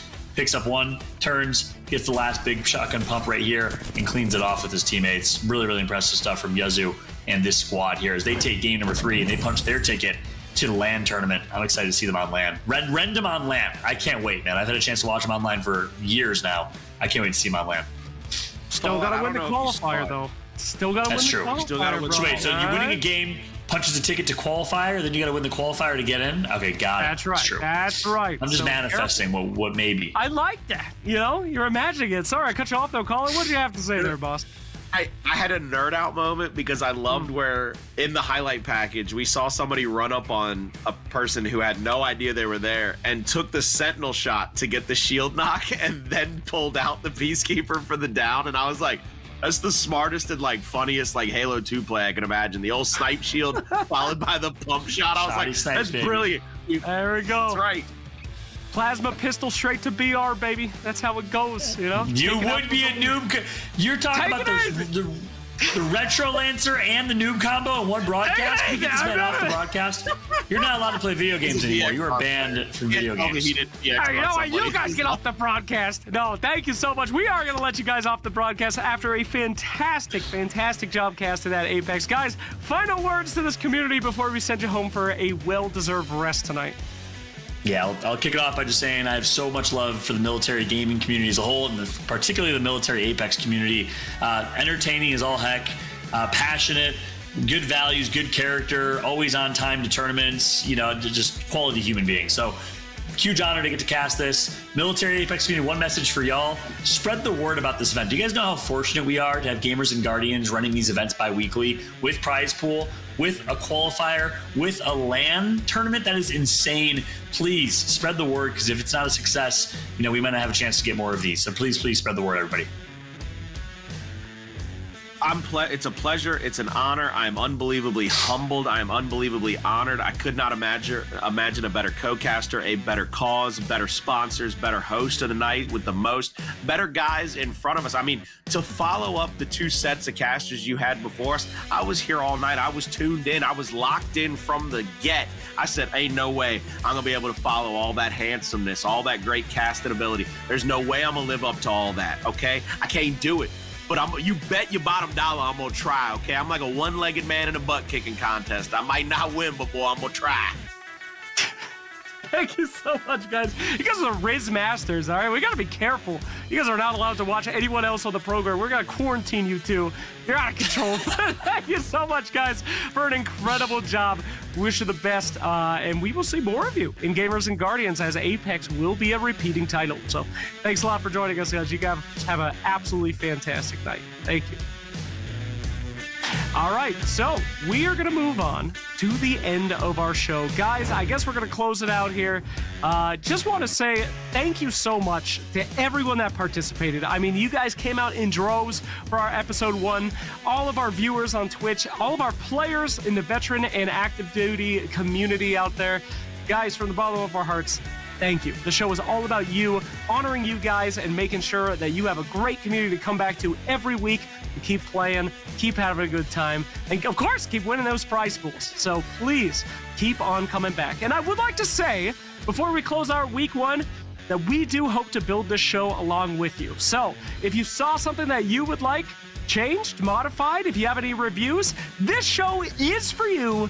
made for you. So please leave us feedback in the Discord. I will read every single comment that you guys write, and we will build this show to be the optimal show that you guys always wish that you had. So thank you so much. Please leave your feedback, good, bad, ugly. We got 23 more of these to go, and by the time we're done, it is going to be optimal. I do hope so.